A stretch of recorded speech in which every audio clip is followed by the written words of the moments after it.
ਤੇ ਤੁਸੀਂ ਬਹੁਤ ਵਧੀਆ ਜਾਣਕਾਰੀਆਂ ਦਿੰਦੇ ਹੋ, ਉਹ ਵੀ ਮੁਫਤ ਦੇ ਵਿੱਚ, ਕੋਈ ਪੈਸਾ ਨਹੀਂ ਚਾਰਜ ਕਰਦੇ ਉਹਦਾ, ਤੇ ਬਹੁਤ ਵਧੀਆ ਇਨਸਾਨ ਹੋ ਤੁਸੀਂ। ਤੇ ਜਿਹੜਾ ਗਿਆਨ ਆ ਇਹ ਸਾਡੇ ਸਮਾਜ ਦੇ ਵਿੱਚ ਕਾਫੀ ਘਾਟ ਆ ਚੁੱਕੀ ਹੈ, ਤੇ ਲਿਆਓ ਤੁਹਾਡੇ ਕੋਲ ਜੋ ਤੁਸੀਂ ਤਸ਼ਰੀਫ ਲੈ ਕੇ ਆਏ ਹੋ ਡਾਕਟਰ ਸਾਹਿਬ। मैं एक सेकंड में है इसनों कर रहा हाँ, एक मिनट अपनी सेटिंग। रूही एक मिनट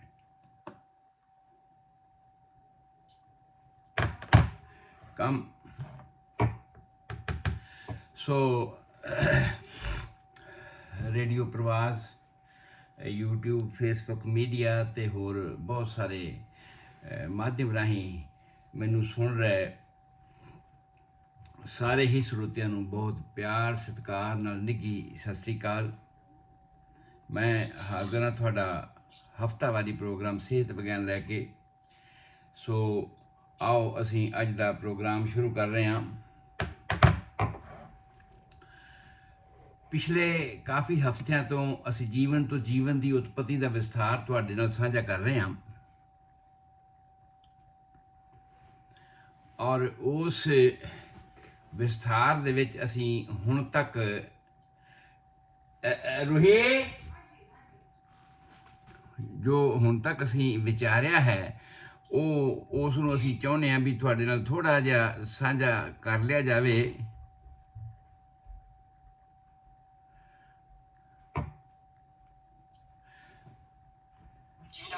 हाँ जी हाँ जी, मैं एक मिनट मैं अपना लाइन सैट कर रहा सी क्योंकि स्टार्ट नहीं हो रहा इतने देख जरा ना।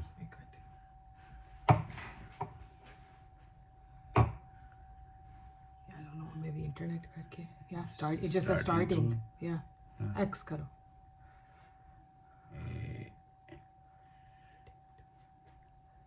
इतने रुक जाता आके ये देख। हाँ जी ये भी नहीं हो रहा ना, ये थोड़ा वाईफाई चल रहा या चलता नहीं है या चल रहा है वाईफाई जो कोई नुक्स है या नुक्स है या हैं या कुछ प्रॉब्लम आएगा नहीं आएगा।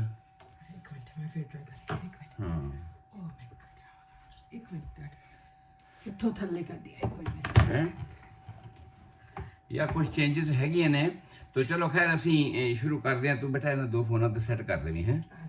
ओके सो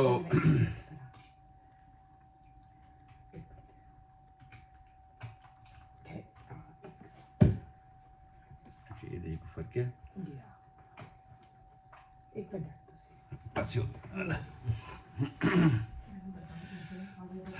मित्रों 2 मिनट की देरी है पर खैर मैं प्रोग्राम शुरू कर रहे हैं कि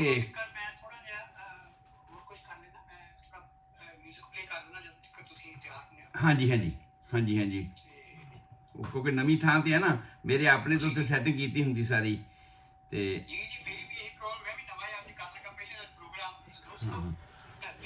एक मिनट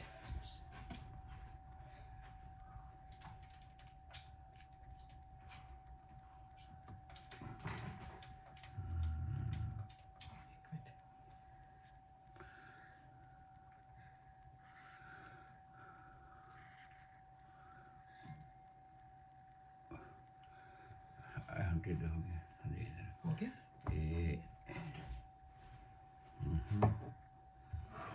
या स्टार्ट एदा भी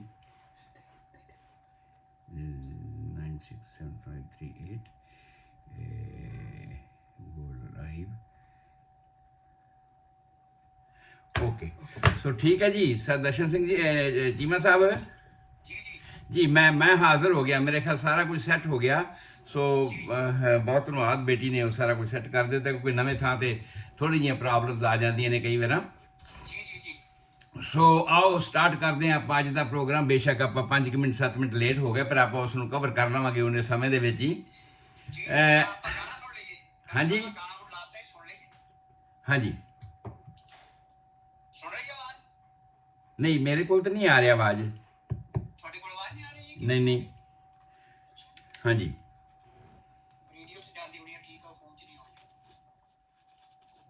चलो कोई नहीं आप शुरू कर लेने ਹਾਂਜੀ ਸਿਵਲ ਅਪਾਇੰਟ ਕਰ ਦੇਣਾ ਜੀ। ਠੀਕ ਹੈ, ਉਨੀ ਦੇਰ ਮੈਂ ਇੱਧਰ ਦੇ ਆਪਣੇ ਸਰੋਤਿਆਂ ਨੂੰ ਮੁਖਾਤਬ ਹੋ ਲੈਣਾ। ਜੀ ਜੀ ਸੋ ਫੇਸਬੁੱਕ ਮੀਡੀਆ ਦੇ ਉੱਪਰ ਔਰ YouTube ਮੀਡੀਆ ਦੇ ਉੱਪਰ ਤੁਸੀਂ ਮੈਨੂੰ ਵੇਖ ਰਹੇ ਹੋ ਇਸ ਵੇਲੇ, ਔਰ ਸਬਰੰਗ ਰੇਡੀਓ ਸਟੇਸ਼ਨ, ਪ੍ਰਵਾਜ਼ ਰੇਡੀਓ ਸਟੇਸ਼ਨ, ਇਹ ਸਾਰੇ ਮੀਡੀਆ ਇਹਨਾਂ ਪ੍ਰੋਗਰਾਮਾਂ ਨੂੰ ਤੁਹਾਡੇ ਵਾਸਤੇ ਰਿਲੇ ਕਰ ਰਹੇ ਨੇ ਬਿਲਕੁਲ ਫ੍ਰੀ ਆਫ ਕਾਸਟ, ਤਾਂ ਕਿ ਇਹ ਜਾਣਕਾਰੀ ਜਿਹੜੀ ਬਹੁਤ ਜ਼ਰੂਰੀ ਹੈ, ਹਰ ਮਨੁੱਖ ਦੇ ਜਾਣਨ ਵਾਸਤੇ ਬਹੁਤ ਜ਼ਰੂਰੀ, ਉਹ ਤੁਸੀਂ ਜਾਣ ਸਕੋ। ਇਹ ਜੀਵਨ ਪੈਦਾ ਕਿਵੇਂ ਹੋਇਆ, ਉਹਦੇ ਰਸਤੇ ਵਿੱਚ ਕੀ ਕੀ ਰੁਕਾਵਟਾਂ ਆਈਆਂ, ਔਰ ਉਹਨਾਂ ਰੁਕਾਵਟਾਂ ਨੂੰ ਪਾਰ ਕਰਦਿਆਂ ਹੋਇਆਂ ਇਹ ਜੀਵਨ ਫਿਰ ਵੀ ਜਿਉ ਰਿਹਾ ਹੈ। ਆਪਣੇ ਸਰਵਾਈਵਲ ਵਾਸਤੇ ਇਹਨੇ ਹੁਣ ਤੱਕ ਕੀ ਕੀ ਉਪਰਾਲੇ ਕੀਤੇ ਹੈ, ਉਹਨਾਂ ਸਾਰੇ ਉਪਰਾਲਿਆਂ ਦਾ ਵੇਰਵਾ ਅਸੀਂ ਇਸ ਸਿਹਤ ਵਿਗਿਆਨ ਦੇ ਪ੍ਰੋਗਰਾਮਾਂ ਦੇ ਵਿੱਚ ਤੁਹਾਡੇ ਨਾਲ ਸਾਂਝਾ ਕਰਦੇ ਆ ਰਹੇ ਹਾਂ।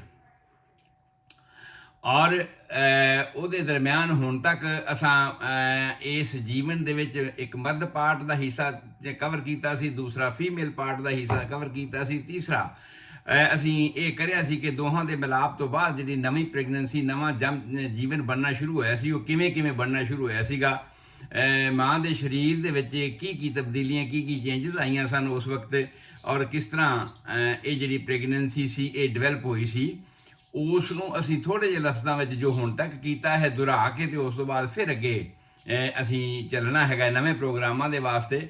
ਇਹ ਕਿਉਂਕਿ ਪ੍ਰੋਗਰਾਮ ਇੰਨੇ ਜ਼ਿਆਦਾ ਜ਼ਰੂਰੀ ਹਨ ਜਾਣਨੇ, ਖਾਸ ਤੌਰ 'ਤੇ ਮੇਰੀਆਂ ਮਾਤਾਵਾਂ ਭੈਣਾਂ ਬੱਚੀਆਂ ਵਾਸਤੇ ਜਾਣਨੇ ਬਹੁਤ ਜ਼ਰੂਰੀ ਨੇ, ਕਿਉਂਕਿ ਉਹਨਾਂ ਦੇ ਨਾਲ ਵਾਬਸਤਾ ਨੇ, ਉਹਨਾਂ ਦੇ ਨਾਲ ਸੰਬੰਧਿਤ ਨੇ ਇਹ ਪ੍ਰੋਗਰਾਮ।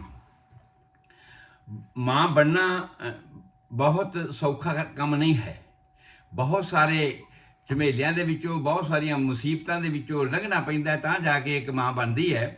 ਤੇ ਉਹ ਕਿਹੜੀਆਂ ਕਿਹੜੀਆਂ ਮੁਸੀਬਤਾਂ ਹਨ, ਕਿਹੜੇ ਕਿਹੜੇ ਹਾਲਾਤ ਹਨ, ਜਿਨ੍ਹਾਂ ਦਾ ਵੇਰਵਾ ਮੈਂ ਤੁਹਾਡੇ ਨਾਲ ਸਾਂਝਾ ਕਰਦਾ ਆ ਰਿਹਾ ਹਾਂ ਕਿ ਪ੍ਰੈਗਨੈਂਸੀ ਹੋਣ ਤੋਂ ਬਾਅਦ ਮਾਂ ਦੇ ਸਰੀਰ ਵਿੱਚ ਇੱਕ ਇਸ ਤਰ੍ਹਾਂ ਦੀ ਤਬਦੀਲੀ ਆਉਂਦੀ ਹੈ।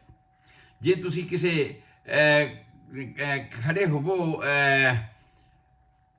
ਤਲਾਅ ਦੇ ਉੱਤੇ ਜਾਂ ਛੱਪੜ ਦੇ ਕਿਨਾਰੇ ਤੇ, ਤੁਸੀਂ ਅਗਰ ਖੜੇ ਹੋਵੋ ਤੇ ਤੁਸੀਂ ਉਹਦੇ 'ਚ ਰੋੜੀ ਜੀ ਮਾਰੋ ਤੇ ਉਹ ਰੋੜੀ ਦੀਆਂ ਲਹਿਰਾਂ ਉੱਠਦੀਆਂ ਨੇ, ਔਰ ਉਹ ਲਹਿਰਾਂ ਤੁਹਾਨੂੰ ਜਿੱਥੋਂ ਤੱਕ ਤੁਹਾਡੀ ਨਜ਼ਰ ਜਾਂਦੀ ਹੈ ਉੱਥੋਂ ਤੱਕ ਉਹ ਲਹਿਰਾਂ ਦਿਖਾਈ ਦਿੰਦੀਆਂ ਰਹਿੰਦੀਆਂ ਨੇ। ਪਾਣੀ ਦੇ ਵਿੱਚ ਕੋਈ ਜਗ੍ਹਾ ਖਾਲੀ ਨਹੀਂ ਹੈਗੀ, ਇਸ ਕਰਕੇ ਉਹ ਲਹਿਰਾਂ ਅਗਲੇ ਕਿਨਾਰੇ ਤੱਕ ਜਾਂਦੀਆਂ ਨੇ, ਪਰ ਤੁਹਾਡੀ ਨਜ਼ਰ ਜਿੱਥੋਂ ਤੱਕ ਜਾਂਦੀ ਤੁਸੀਂ ਉੱਥੋਂ ਤੱਕ ਉਹਨਾਂ ਨੂੰ ਵੇਖ ਸਕਦੇ ਹੋ।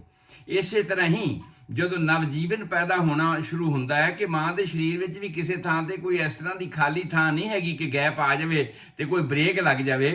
ਜਦੋਂ ਵੀ ਕੋਈ ਨਵੀਂ ਚੀਜ਼ ਉਹਦੇ ਵਿੱਚ ਐਡ ਹੁੰਦੀ ਹੈ, ਉਹ ਇੱਕ ਤਰ੍ਹਾਂ ਦੀਆਂ ਤਰੰਗਾਂ ਨੇ ਜਿਹੜੀਆਂ ਸਾਰੀ ਬਾਡੀ ਨੂੰ, ਉਹਦੇ ਸਾਰੇ 9 ਦੇ 9 ਸਿਸਟਮ ਜਿੰਨੇ ਹੈ, ਉਹਨਾਂ ਸਾਰੇ ਸਿਸਟਮਾਂ ਨੂੰ ਹੀ ਕਵਰ ਕਰਦੀ ਹੈ, ਤੇ ਉਹਨੇ ਸਾਰੇ ਸਿਸਟਮਾਂ ਦੇ ਵਿੱਚ ਉਸੇ ਵਕਤ ਹੀ ਤਬਦੀਲੀ ਆਉਣੀ ਸ਼ੁਰੂ ਹੋ ਜਾਂਦੀ ਹੈ।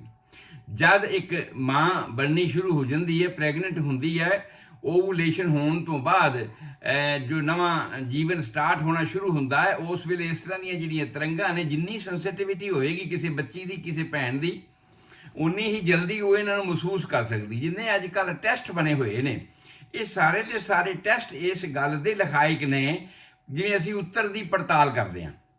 ਬੇਸਿਕਲੀ ਇਹਨਾਂ ਤੋਂ ਪਹਿਲਾਂ ਜਿਹੜੀਆਂ ਨਿਸ਼ਾਨੀਆਂ ਸਾਡੇ ਸਾਹਮਣੇ ਆ ਜਾਂਦੀਆਂ ਨੇ, ਅਸਲ ਦੇ ਵਿੱਚ ਉਹ ਸਾਡੇ ਕੋਲ ਪ੍ਰੂਫ ਹੁੰਦਾ ਇਸ ਗੱਲ ਦਾ ਕਿ ਇਹ ਕੁਛ ਨਾ ਕੁਛ ਨਵਾਂ ਵਾਪਰ ਚੁੱਕਿਆ ਹੈ, ਕੁਛ ਨਾ ਕੁਛ ਨਵੀਂ ਕਿਰਿਆ ਇਹਦੇ ਵਿੱਚ ਆ ਚੁੱਕੀ ਹੈ। ਔਰ ਜਿਹੜੀਆਂ ਸੈਂਸਿਟਿਵ ਬੀਬੀਆਂ ਨੇ, ਉਹ ਉਸੇ ਰਾਤ, ਉਸੇ ਦਿਨ ਤੋਂ ਹੀ ਇਹ ਮਹਿਸੂਸ ਕਰ ਸਕਦੀਆਂ ਨੇ ਕਿ ਕੁਝ ਤਬਦੀਲੀਆਂ ਮਾਨਸਿਕ ਤੌਰ ਤੇ ਡਿਵੈਲਪ ਹੋਣੀਆਂ ਸ਼ੁਰੂ ਹੋ ਗਈਆਂ। ਮਾਨਸਿਕ ਤੌਰ ਤੇ ਘਬਰਾਹਟ, ਮਾਨਸਿਕ ਤੌਰ ਤੇ ਰੈਸਟਲੈਸਨੈਸ, ਜਿਹਨੂੰ ਅਸੀਂ ਕਹਿੰਦੇ ਹਾਂ ਪੰਜਾਬੀ ਦੇ ਵਿੱਚ ਐਂਗਜ਼ਾਈਟੀ, ਅੰਗਰੇਜ਼ੀ ਦਾ ਲਫ਼ਜ਼ ਹੈਗਾ ਹੈ, ਇਸਤੇਮਾਲ ਕਰ ਸਕਦੇ ਹਾਂ। ਇਹ ਉਦੋਂ ਤੋਂ ਹੀ ਸ਼ੁਰੂ ਹੋ ਜਾਂਦੀ ਹੈ। ਪਰ ਬਾਕੀ ਸਰੀਰ ਦੇ ਵਿੱਚ ਜਿਵੇਂ ਜਿਵੇਂ ਇਹ ਪ੍ਰੈਗਨੈਂਸੀ ਅੱਗੇ ਚੱਲਦੀ ਹੈ, ਉਵੇਂ ਹੀ ਇਹਦੇ ਵਿੱਚ ਹੋਰ ਨਵੀਆਂ ਚੀਜ਼ਾਂ ਤੇ ਨਵੀਆਂ ਗੱਲਾਂ ਆਉਣੀਆਂ ਸ਼ੁਰੂ ਹੋ ਜਾਂਦੀਆਂ ਨੇ, ਜਿਹੜਾ ਇੱਕ ਮਾਂ ਨੂੰ ਸਹਿਣੀਆਂ ਪੈਂਦੀਆਂ ਨੇ। ਔਰ ਉਹਦੇ ਵਿੱਚ ਜਿਹੜਾ ਹੁਣ ਤੱਕ ਅਸੀਂ ਵਿਸਥਾਰ ਕੀਤਾ ਕਿ ਸਭ ਤੋਂ ਪਹਿਲਾਂ ਜੇ ਇੱਕ ਮਾਂ ਇੰਨੀ ਸੈਂਸਿਟਿਵ ਨਹੀਂ ਕਿ ਉਹ ਉਸ ਦਿਨ ਤੋਂ ਹੀ ਮਹਿਸੂਸ ਕਰ ਸਕੇ ਕਿ ਮੈਂ ਮਾਂ ਬਣਨ ਵਾਲੀ ਹਾਂ, ਤਾਂ ਉਸ ਤੋਂ ਬਾਅਦ ਕੀ ਹੁੰਦਾ ਹੈ ਕਿ ਨੈਕਸਟ ਸਟੈਪ ਜਿਹੜਾ ਸ਼ੁਰੂ ਹੁੰਦਾ ਹੈ, ਉਹ ਹੁੰਦਾ ਹੈ ਕੰਜੈਸ਼ਨ, ਬਾਡੀ ਦੇ ਵਿੱਚ ਭਾਰਾਪਨ ਮਹਿਸੂਸ ਹੋਣਾ, ਹੈਵੀਨੈਸ, ਜਾਂ ਪੰਜਾਬੀ 'ਚ ਕਹਿ ਲਓ ਥਕਾਵਟ ਮਹਿਸੂਸ ਹੋਣਾ।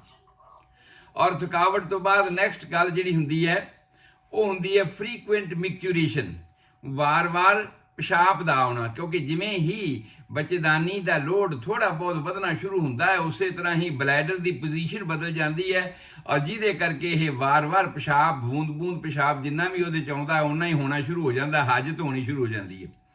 ਹਾਜਤ ਦੇ ਸੰਬੰਧ ਵਿੱਚ ਅਸੀਂ ਡਿਟੇਲ ਅੱਗੇ ਵੀ ਇੱਕ ਵਾਰ ਗੱਲ ਕਰੀ ਸੀ, ਤੇ ਮੈਂ ਹਾਜਤ ਦੇ ਸੰਬੰਧ ਵਿੱਚ ਕਰਦਿਆਂ ਵੀ ਕਿਸੇ ਵੀ ਤਰ੍ਹਾਂ ਦੀ ਜਦੋਂ ਕੋਈ ਹਾਜਤ ਹੁੰਦੀ ਹੈ ਉਹਦਾ ਮਤਲਬ ਇਹ ਹੈ ਕਿ ਸਾਡੇ ਬਾਡੀ ਦੇ ਜਿੰਨੇ ਸੈੱਲ ਹੈ ਨਾ ਉਹ ਕੰਪੈਕਟ ਹਨ, ਉਹਨਾਂ 'ਚ ਕੋਈ ਜਗ੍ਹਾ ਖਾਲੀ ਨਹੀਂ ਹੈਗੀ, ਤੇ ਜਦੋਂ ਕੋਈ ਐਕਸਟਰਾ ਚੀਜ਼ ਉਹਦੇ ਵਿੱਚ ਆਉਂਦੀ ਹੈ ਤੇ ਉਹ ਉਸ ਵੇਲੇ ਵੀ ਮਹਿਸੂਸ ਕਰਦਾ ਹੈ, ਪਰ ਜਦੋਂ ਉਹਦੇ ਆਮ ਨਾਰਮਲ ਕੰਟੈਂਟ ਨਾਲੋਂ ਕੋਈ ਚੀਜ਼ ਘਟਦੀ ਹੈ ਉਸ ਵੇਲੇ ਵੀ ਇੱਕ ਸੈਂਸੇਸ਼ਨ, ਇੱਕ ਫੀਲਿੰਗ, ਇੱਕ ਬ੍ਰੇਨ ਨੂੰ ਮੈਸੇਜ ਜਾਂਦਾ ਹੈ ਕਿ ਕੋਈ ਚੀਜ਼ ਘਟ ਗਈ ਹੈ, ਔਰ ਉਹਦੀ ਕ੍ਰੇਵਿੰਗ ਹੁੰਦੀ। ਜਿਸ ਤਰ੍ਹਾਂ ਤੁਸੀਂ ਕਿਸੇ ਦੀ ਖੰਡ ਖਾਣ ਦੀ ਮਨ ਕਰਦਾ, ਕਿਸੇ ਦਾ ਸ਼ਰਾਬ ਪੀਣ ਨੂੰ ਮਨ ਕਰਦਾ, ਕਿਸੇ ਦਾ ਮਿੱਠਾ ਖਾਣ ਨੂੰ ਜੀ ਕਰਦਾ ਹੈਗਾ, ਇਹ ਕ੍ਰੇਵਿੰਗਸ ਨੇ। ਇਹ ਕ੍ਰੇਵਿੰਗਸ ਉਸ ਵੇਲੇ ਪੈਦਾ ਹੁੰਦੀਆਂ ਨੇ ਕਿ ਇੱਕ ਸੈੱਲ ਦੇ ਵਿੱਚ ਜਿੰਨਾ ਨਾਰਮਲ ਕੰਟੈਂਟ ਹੈ ਉਸ ਕੰਟੈਂਟ ਨਾਲੋਂ ਉਸ ਚੀਜ਼ ਦੀ ਕਮੀ ਆ ਗਈ ਹੈ ਔਰ ਉਹਦੀ ਡਿਮਾਂਡ ਪੈਦਾ ਹੋ ਰਹੀ ਹੈ। ਇਸੇ ਤਰ੍ਹਾਂ ਹੀ ਜਿਹੜੀ ਅਸੀਂ ਪਿਸ਼ਾਬ ਦੀ ਗੱਲ ਕਰਦੇ ਹਾਂ ਕਿ ਜਿਸ ਤਰ੍ਹਾਂ ਹੀ ਥੋੜੀ ਬਹੁਤ ਬੂੰਦ ਪਿਸ਼ਾਬ ਉਹਦੇ ਵਿੱਚ ਆਣਾ ਸ਼ੁਰੂ ਹੁੰਦਾ ਬਲੈਡਰ ਦੇ ਵਿੱਚ, ਕਿਉਂਕਿ ਬਲੈਡਰ ਦੀ ਪੋਜੀਸ਼ਨ ਬਦਲ ਗਈ, ਕਿਉਂਕਿ ਜਿਵੇਂ ਹੀ ਪ੍ਰੈਗਨੈਂਟ ਔਰਤ ਹੁੰਦੀ ਹੈ ਔਰ ਜਿਹੜਾ ਫਰਟੀਲਾਈਜ਼ਡ ਓਵਮ ਹੈ ਬੱਚੇਦਾਨੀ ਦੇ ਵਿੱਚ ਆਉਂਦਾ ਹੈ, ਜਿਹਨੂੰ ਅਸੀਂ ਬਲਾਸਟੋਸਿਸਟ ਕਿਹਾ ਸੀਗਾ, ਜਦੋਂ ਹੀ ਉਹਦੇ ਵਿੱਚ ਆਣਾ ਸ਼ੁਰੂ ਹੁੰਦਾ ਹੈ ਉਸੇ ਵੇਲੇ ਹੀ ਜਿਹੜੀ ਯੂਟਰਸ ਦੀ ਪੋਜੀਸ਼ਨ ਹੈ ਉਹ ਬਦਲਣੀ ਸ਼ੁਰੂ ਹੋ ਜਾਂਦੀ। ਆਮ ਤੌਰ ਤੇ ਅਸੀਂ ਨੂੰ ਐਂਟੀਵਰਟਡ ਕਹਿੰਦੇ ਹਾਂ, ਅੱਗੇ ਵੱਲ ਨੂੰ ਝੁਕੀ ਹੋਈ ਕਹਿੰਦੇ ਹਾਂ, ਪਰ ਜਦੋਂ ਹੀ ਇਹਦੇ ਵਿੱਚ ਫਰਟੀਲਾਈਜ਼ਡ ਓਵਮ ਆ ਕੇ ਲੱਗਣਾ ਸ਼ੁਰੂ ਹੁੰਦਾ ਹੈ, ਜਿਵੇਂ ਭਾਰ ਕਿਸੇ ਪਾਸੇ ਲਾਲਿਆਂ ਦੀਆਂ ਤਕੜੀਆਂ ਦੇ ਨਾਲ ਪਾਸਕੂ ਨਹੀਂ ਲੱਗਿਆ ਹੁੰਦਾ, ਤੇ ਪਾਸਕੂ ਲੱਗਿਆ ਹੁੰਦਾ, ਜੇ ਸਿੱਧੀ ਤਕੜੀ ਫੜੋ ਤੇ ਉਸ ਪਾਸੇ ਨੂੰ ਝੁਕ ਜਾਂਦੀ ਹੈ। ਸੋ ਉਹ ਜਿਹੜਾ ਫਰਟੀਲਾਈਜ਼ਡ ਓਵਮ ਬੱਚੇਦਾਨੀ ਵਿੱਚ ਆ ਕੇ ਲੱਗ ਗਿਆ ਤੇ ਉਸ ਦੇ ਲੱਗਣ ਨਾਲ ਉਹ ਇੱਕ ਪਾਸਕੂ ਵਰਗੀ ਗੱਲ ਹੋ ਗਈ। ਮੇਰੇ ਕਹਿਣ ਤੋਂ ਭਾਵ ਹੈ ਕਿ ਬੱਚੇਦਾਨੀ ਦੀ ਪੋਜੀਸ਼ਨ ਬਦਲ ਗਈ, ਤੇ ਜਿਹੜਾ ਵਿਚਾਰਾ ਖੜਾ ਹੀ ਬੱਚੇਦਾਨੀ ਦੇ ਆਸਰੇ ਤੇ ਹੈ, ਬਲੈਡਰ ਜਿਹਨੂੰ ਅਸੀਂ ਕਹਿੰਦੇ ਹਾਂ, ਯੂਰੀਨਰੀ ਬਲੈਡਰ ਅਸੀਂ ਕਹਿੰਦੇ ਹਾਂ, ਉਹ ਬੱਚੇਦਾਨੀ ਦੇ ਆਸਰੇ ਤੇ ਹੀ ਤੇ ਖੜਾ ਹੈਗਾ, ਤੇ ਜੇ ਬੱਚੇਦਾਨੀ ਦੀ ਪੋਜੀਸ਼ਨ ਬਦਲ ਗਈ ਤੇ ਪੋਜੀਸ਼ਨ ਉਹਦੀ ਵੀ ਬਦਲ ਜਾਣੀ ਹੈ। ਔਰ ਜਦੋਂ ਉਹਦੀ ਪੋਜੀਸ਼ਨ ਬਦਲਦੀ ਹੈ ਉਸ ਵੇਲੇ, ਕਿਉਂਕਿ ਸਿੱਧੀ ਹੋਣੀ ਸ਼ੁਰੂ ਹੋ ਜਾਂਦੀ ਬੱਚੇਦਾਨੀ, ਸਟੇਟ ਹੋਣੀ ਸ਼ੁਰੂ ਹੋ ਜਾਂਦੀ ਹੈ, ਔਰ ਉਸ ਹਾਲਾਤ ਵਿੱਚ ਬਲੈਡਰ ਦੇ ਵਿੱਚ ਜਿੰਨੀ ਕੁ ਬੂੰਦ ਉੱਪਰੋਂ ਡਿੱਗਦੀ ਹੈ ਓਨਾ ਹੀ ਉਹਦੀ ਹਾਜਤ ਹੋਣੀ ਸ਼ੁਰੂ ਹੋ ਜਾਂਦੀ ਹੈ। ਜਿੰਨਾ ਕਿ ਥੋੜਾ ਬਹੁਤ ਪਿਸ਼ਾਬ ਆਉਂਦਾ ਹੈ ਉਹਦੀ ਮਿਕਚੂਰੇਸ਼ਨ ਹੋਣੀ ਸ਼ੁਰੂ ਹੋ ਜਾਂਦੀ ਹੈ। ਸੋ ਇਸ ਤਰ੍ਹਾਂ ਕਰਕੇ ਇਹ ਜਿਹੜੀ ਦੂਸਰੀ ਚੇਂਜਸ ਹੈ ਉਹ ਉਹਦੀ ਫਰੀਕੁਐਂਟ ਯੂਰੀਨੇਸ਼ਨ ਦੀ ਆਣੀ ਸ਼ੁਰੂ ਹੋ ਜਾਂਦੀ ਹੈ। ਉਸ ਤੋਂ ਬਾਅਦ ਜਿਵੇਂ ਜਿਵੇਂ ਬੱਚੇਦਾਨੀ ਉੱਪਰ ਵੱਲ ਨੂੰ ਉੱਠਣੀ ਸ਼ੁਰੂ ਹੋ ਜਾਂਦੀ ਹੈ, ਉਹਦਾ ਭਾਰ ਵਧਣਾ ਸ਼ੁਰੂ ਹੋ ਜਾਂਦਾ ਹੈ, ਤੇ ਉਸ ਵੱਧਦੇ ਭਾਰ ਦੇ ਮੁਤਾਬਕ ਜਿਹੜਾ ਉੱਪਰ ਵੱਲ ਨੂੰ ਚੈਸਟ ਨੂੰ ਪ੍ਰੈਸ਼ਰ ਵੱਧਦਾ ਆ, ਛਾਤੀ ਵਾਲੇ ਪਾਸੇ ਨੂੰ ਪ੍ਰੈਸ਼ਰ ਵੱਧਦਾ ਆ, ਹੇਠਾਂ ਤੋਂ ਉੱਪਰ ਵਾਲੇ ਪਾਸੇ ਨੂੰ, ਉਹਦੇ ਮੁਤਾਬਕ ਉਸਦਾ ਸਾਹ ਜਿਹੜਾ ਹੈ ਉਹ ਸ਼ਾਰਟਨੈਸ ਆਫ ਬਰੀਥ ਹੋਣੀ ਸ਼ੁਰੂ ਹੋ ਜਾਂਦੀ ਹੈ, ਕਿਉਂਕਿ ਅੰਦਰ ਇੱਕ ਨਵਾਂ ਜੀਵ ਪਲ ਰਿਹਾ ਹੈ ਤੇ ਉਸ ਨੂੰ ਵੀ ਖੁਰਾਕ ਦੀ ਲੋੜ ਹੈ, ਤੇ ਉਹਨੇ ਮਾਂ ਦੀ ਖਾਧੀ ਹੋਈ ਖੁਰਾਕ ਦੇ ਵਿੱਚੋਂ ਹੀ ਆਪਣੀਆਂ ਸਾਰੀਆਂ ਚੀਜ਼ਾਂ ਲੈਣੀਆਂ ਨੇ, ਜਿਸ ਕਰਕੇ ਮਾਂ ਦੇ ਹਾਰਟ ਨੂੰ ਵੀ ਬਹੁਤ ਜ਼ਿਆਦਾ ਤੇਜ਼ ਅਸਰ ਚੱਲਣਾ ਪੈਂਦਾ ਹੈ, ਜਿਹੜਾ ਕਿ ਨਾਰਮਲ 72 ਤੋਂ 80 ਵੇਰਾ ਹੁੰਦਾ ਸੀ ਉਸ ਨੂੰ ਜ਼ਿਆਦਾ ਵਾਰੀ ਚੱਲਣਾ ਪੈਂਦਾ ਹੈ। ਔਰ ਇਸੇ ਤਰ੍ਹਾਂ ਹੀ ਸਾਹ ਦੀ ਕਿਰਿਆ, ਜਿਹਨੇ ਆਕਸੀਜਨ ਲੈ ਕੇ ਜਾਣੀ ਹੈਗੀ ਹੈ ਇਸ ਸਰੀਰ ਦੇ ਵਿੱਚ, ਉਹਨੂੰ ਆਕਸੀਜਨ ਦੀ ਵੀ ਜ਼ਿਆਦਾ ਜ਼ਰੂਰਤ ਪੈ ਗਈ, ਇਸ ਕਰਕੇ ਉਹ ਵਾਰ-ਵਾਰ ਸਾਹ ਥੋੜਾ ਤੇਜ਼ ਚੱਲਦਾ ਹੈ, ਵਾਰ-ਵਾਰ ਥੋੜੀ ਜੀ ਧੜਕਣ ਜਿਹੜੀ ਹੈ ਉਹ ਜ਼ਿਆਦਾ ਹੋਣੀ ਸ਼ੁਰੂ ਹੋ ਜਾਂਦੀ ਹੈ। ਔਰ ਜਿਵੇਂ ਹੀ ਪ੍ਰੈਗਨੈਂਸੀ 12 ਵੀਕ ਤੋਂ ਅੱਗੇ ਲੰਘਣੀ ਸ਼ੁਰੂ ਹੋ ਜਾਂਦੀ ਹੈ, ਆਮ ਤੌਰ ਤੇ ਡਾਇਮੈਂਸ਼ਨਸ ਹੁੰਦੇ ਨੇ ਕਿ 12 ਵੀਕ ਤੱਕ ਪ੍ਰੈਗਨੈਂਸੀ ਸਾਡੀ ਜਿਹੜੀ ਸਾਹਮਣੇ ਪਿਊਬਸ ਦੀ ਹੱਡੀ ਹੈ, ਜਿੱਥੇ ਅਸੀਂ ਬੈਲਟ ਬੰਨ੍ਹਦੇ ਹਾਂ ਤੇ ਸਾਡੀ ਬੱਕਲ ਆਉਂਦੀ ਹੈ, ਉਸ ਬੱਕਲ ਦੇ ਹੇਠਾਂ ਵਾਲੇ ਪਾਸੇ ਤੱਕ ਰਹਿੰਦੀ ਹੈ 12 ਵੀਕ ਤੱਕ। ਜਦ ਤੱਕ ਇਹ ਪ੍ਰੈਗਨੈਂਸੀ 12 ਵੀਕ ਤੱਕ ਹੁੰਦੀ ਹੈ ਤਦ ਤੱਕ ਇਹ ਉਸ ਜਗ੍ਹਾ ਤੇ ਹੀ ਰਹਿੰਦੀ ਹੈ। ਲੇਕਿਨ ਉਸ ਤੋਂ ਬਾਅਦ ਇਹਦਾ ਸਾਈਜ਼ ਪੇਟ ਵਿੱਚ ਆਣਾ ਸ਼ੁਰੂ ਹੋ ਜਾਂਦਾ ਹੈ, ਔਰ ਜਦੋਂ ਹੀ 20 ਵੀਕ ਤੱਕ ਦੀ ਪ੍ਰੈਗਨੈਂਸੀ ਹੁੰਦੀ ਹੈ ਉਸ ਵੇਲੇ ਬੱਚੇਦਾਨੀ ਦਾ ਜਿਹੜਾ ਉੱਪਰ ਵਾਲਾ ਫੰਡਸ ਹੈ, ਜਿਹੜਾ ਕਿ ਅਸੀਂ ਡਾਕਟਰ ਲੋਕ ਹੱਥ ਨਾਲ ਦੇਖ ਕੇ ਵੀ ਅੰਦਾਜ਼ਾ ਲਾ ਸਕਦੇ ਹਾਂ, ਅੰਬਲਾਈਕਲ ਜਿਹੜੀ ਤੁਹਾਡੀ ਧੁੰਨੀ ਹੈ ਉਹਦੇ ਬਰਾਬਰ ਤੇ ਜਦੋਂ ਆਣਾ ਸ਼ੁਰੂ ਹੋ ਜਾਂਦਾ ਹੈ ਤੇ ਉਦੋਂ ਅਸੀਂ ਇਹ ਕਹਿੰਦੇ ਹਾਂ ਕਿ ਇਹ ਪ੍ਰੈਗਨੈਂਸੀ 20 ਵੀਕ ਦੀ ਹੋ ਗਈ, 5 ਮਹੀਨਿਆਂ ਦੀ ਪ੍ਰੈਗਨੈਂਸੀ ਹੋ ਗਈ। ਜਦੋਂ ਅੰਬਲਾਈਕਲ ਜਿਹੜੀ ਧੁੰਨੀ ਹੈ ਸਾਡੀ ਉਹਦੇ ਉੱਪਰ ਵਾਲੇ ਪਾਸੇ ਤੱਕ ਉਹ ਲੈਵਲ ਪਹੁੰਚ ਗਿਆ, ਤਾਂ ਇਸੇ ਤਰ੍ਹਾਂ ਅਸੀਂ ਹਫਤੇ ਦਾ ਅੰਦਾਜ਼ਾ ਸਾਡੇ ਦਿਮਾਗ ਦੇ ਵਿੱਚ ਸੈੱਟ ਕੀਤਾ ਹੁੰਦਾ ਹੈ ਕਿ ਕਿੱਥੋਂ ਤੱਕ ਹੁੰਦਾ ਹੈ, ਤੇ ਸਾਨੂੰ ਇਹ ਪਤਾ ਲੱਗ ਜਾਂਦਾ ਹੈ ਕਿ ਪ੍ਰੈਗਨੈਂਸੀ ਦੀ ਜਿਹੜਾ ਟਾਈਮ ਪੀਰੀਅਡ ਹੈ ਉਹ ਇੰਨਾ ਹੈ, ਪ੍ਰੈਗਨੈਂਸੀ ਦਾ ਟਾਈਮ ਪੀਰੀਅਡ ਇੰਨਾ ਬੀਤ ਗਿਆ, ਇੰਨਾ ਬਾਕੀ ਸਾਡਾ ਰਹਿੰਦਾ ਹੈਗਾ। ਔਰ ਪ੍ਰੈਗਨੈਂਸੀ ਜਿਹੜੀ ਅਸੀਂ ਨਾਪਦੇ ਹਾਂ, ਡਾਕਟਰ ਜਿਹੜੇ ਆਮ ਤੌਰ ਤੇ ਐਵਰੇਜ ਉਹ ਅਸੀਂ ਫਸਟ ਡੇ ਆਫ ਲਾਸਟ ਮੈਂਸਟਰੂਏਸ਼ਨ ਤੋਂ ਕੰਟੀਨਿਊ ਕਰਦੇ ਹਾਂ। ਮੈਂ ਵਾਰ-ਵਾਰ ਇਸ ਗੱਲ ਨੂੰ ਦੁਹਰਾ ਰਿਹਾ, ਇਸ ਤੋਂ ਪਹਿਲਾਂ ਵੀ ਮੈਂ ਕਹਿ ਚੁੱਕਿਆ ਹਾਂ ਕਿ ਪ੍ਰੈਗਨੈਂਸੀ ਹਿਊਮਨ ਬੀਇੰਗਸ ਦੀ, ਵੈਸੇ ਅਲੱਗ-ਅਲੱਗ ਜੀਵਾਂ ਦੀ ਪ੍ਰੈਗਨੈਂਸੀ ਦਾ ਪੀਰੀਅਡ ਅਲੱਗ-ਅਲੱਗ ਹੈਗਾ ਹੈ, ਪਰ ਅਸੀਂ ਹਿਊਮਨ ਬੀਇੰਗ ਦੇ ਤੌਰ ਤੇ ਲੈ ਰਹੇ ਹਾਂ ਤੇ ਹਿਊਮਨ ਬੀਇੰਗ ਦੀ ਪ੍ਰੈਗਨੈਂਸੀ ਦਾ ਪੀਰੀਅਡ 280 ਦਿਨ ਦਾ ਨਾਰਮਲ ਹੈ।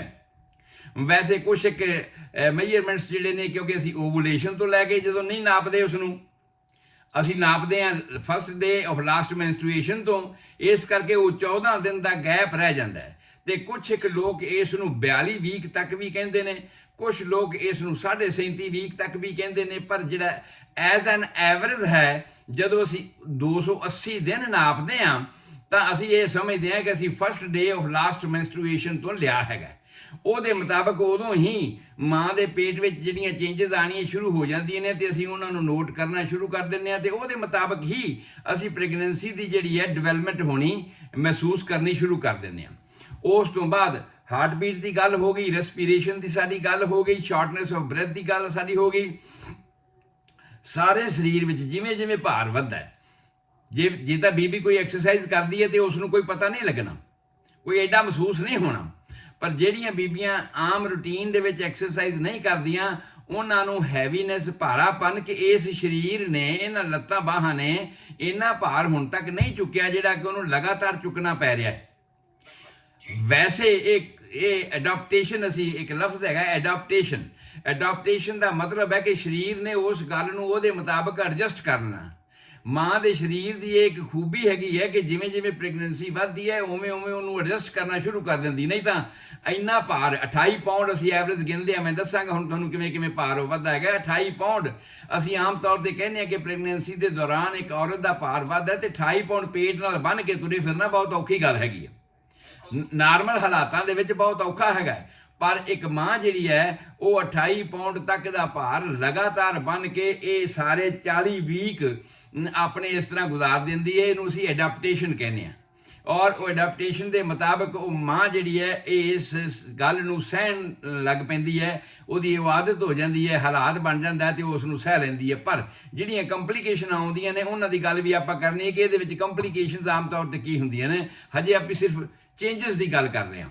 ਤੋ ਚੇਂਜਸ ਦੇ ਵਿੱਚ ਅਸੀਂ ਇਹ ਵੇਖਿਆ ਬ੍ਰੈਸਟ ਦੇ ਵਿੱਚ, ਤੇ ਬ੍ਰੈਸਟ ਦੀ ਮੈਂ ਡਿਟੇਲ ਪਿਛਲੇ ਪ੍ਰੋਗਰਾਮ ਦੇ ਵਿੱਚ ਸਾਰੀ ਦੇ ਚੁੱਕਿਆ ਸੀ ਕਿ ਸਭ ਤੋਂ ਪਹਿਲਾਂ ਤਾਂ ਸਾਨੂੰ ਬ੍ਰੈਸਟ ਦਾ ਨਾਰਮਲ ਹਾਲਾਤ ਜਾਣਨਾ ਚਾਹੀਦਾ ਹੈ। ਤੋ ਬ੍ਰੈਸਟ ਦਾ ਨਾਰਮਲ ਹਾਲਾਤ ਅਸੀਂ ਦੱਸਿਆ ਸੀ ਕਿ ਇਹਨੂੰ ਅਗਰ 4 ਭਾਗਾਂ 'ਚ ਵੰਡ ਲਈਏ ਇੱਕ ਬ੍ਰੈਸਟ ਨੂੰ, ਔਰ ਇੱਕ ਭਾਗ ਦੇ ਵਿੱਚ ਤਕਰੀਬਨ 20 ਲੋਬ ਹੁੰਦੇ ਆ। ਲੋਬ ਦੇ ਇੱਕ ਲੋਬ ਦੇ ਵਿੱਚ 10 ਤੋਂ ਲੈ ਕੇ 100 ਤੱਕ ਅੱਗੇ ਲੋਬਿਊਲਸ ਹੁੰਦੇ ਨੇ, ਜਾਂ ਕਹਿ ਲਓ ਲੈਕਟੀਫੇਰਸ ਡਕਟ ਹੁੰਦੇ ਆ। ਉਹ ਨਾਲੀਆਂ ਜਿਹੜੀਆਂ ਦੁੱਧ ਲੈ ਕੇ ਅੱਗੇ ਜਾਂਦੀਆਂ ਨੇ।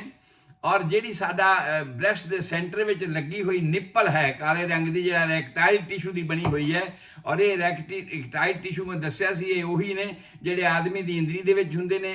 ਇਹ ਰੈਕਟਾਈਲ ਟਿਸ਼ੂ ਉਹੀ ਨੇ ਜਿਹੜੇ ਔਰਤ ਦੇ ਕਲਾਈਟੋਰਸ ਦੇ ਵਿੱਚ ਲੱਗੇ ਹੁੰਦੇ ਨੇ। ਔਰ ਇਸੇ ਕਰਕੇ ਇਸ ਨੂੰ ਪਹਿਲਾ ਇਹਦਾ ਕੰਮ ਸਟੀਮੂਲੇਸ਼ਨ, ਸੈਕਸ ਸਟੀਮੂਲੇਸ਼ਨ ਦੇ ਤੌਰ ਤੇ ਵੀ ਇਸ ਨੂੰ ਵਰਤਿਆ ਜਾਂਦਾ ਹੈਗਾ। ਪਰ ਖੈਰ ਇਹ ਬ੍ਰੈਸਟ ਦੇ ਬਿਲਕੁਲ ਸੈਂਟਰ ਦੇ ਵਿੱਚ ਲੱਗਿਆ ਹੁੰਦਾ ਹੈ। ਔਰ ਸੈਂਟਰ ਤੋਂ ਬਾਅਦ 'ਚ ਫਿਰ 1 ਇੰਚ ਡਾਇਆਮੀਟਰ ਦਾ ਇੱਕ ਕਾਲਾ ਘੇਰਾ ਹੁੰਦਾ ਜਿਹਨੂੰ ਅਸੀਂ ਏਰੀਓਲਾ ਕਹਿੰਦੇ ਹਾਂ। ਪ੍ਰੈਗਨੈਂਸੀ ਦੇ ਦੌਰਾਨ, ਜਦੋਂ ਪ੍ਰੈਗਨੈਂਸੀ ਦੇ ਦੌਰਾਨ ਮਤਲਬ ਡਿਵੈਲਪਮੈਂਟ ਹੋਣੀ ਸ਼ੁਰੂ ਹੋ ਜਾਂਦੀ ਹੈ ਤੇ ਉਹਨਾਂ ਚੇਂਜਾਂ ਨੂੰ ਅਸੀਂ ਕੰਸੀਡਰ ਕਰਦੇ ਹਾਂ ਤੇ ਉਸ ਚੇਂਜਸ ਨੂੰ ਅਸੀਂ ਕਹਿੰਦੇ ਹਾਂ ਮੌਂਟਗੋਮਰੀਜ਼ ਗਲੈਂਡ। ਕੀ ਹੁੰਦਾ ਹੈ?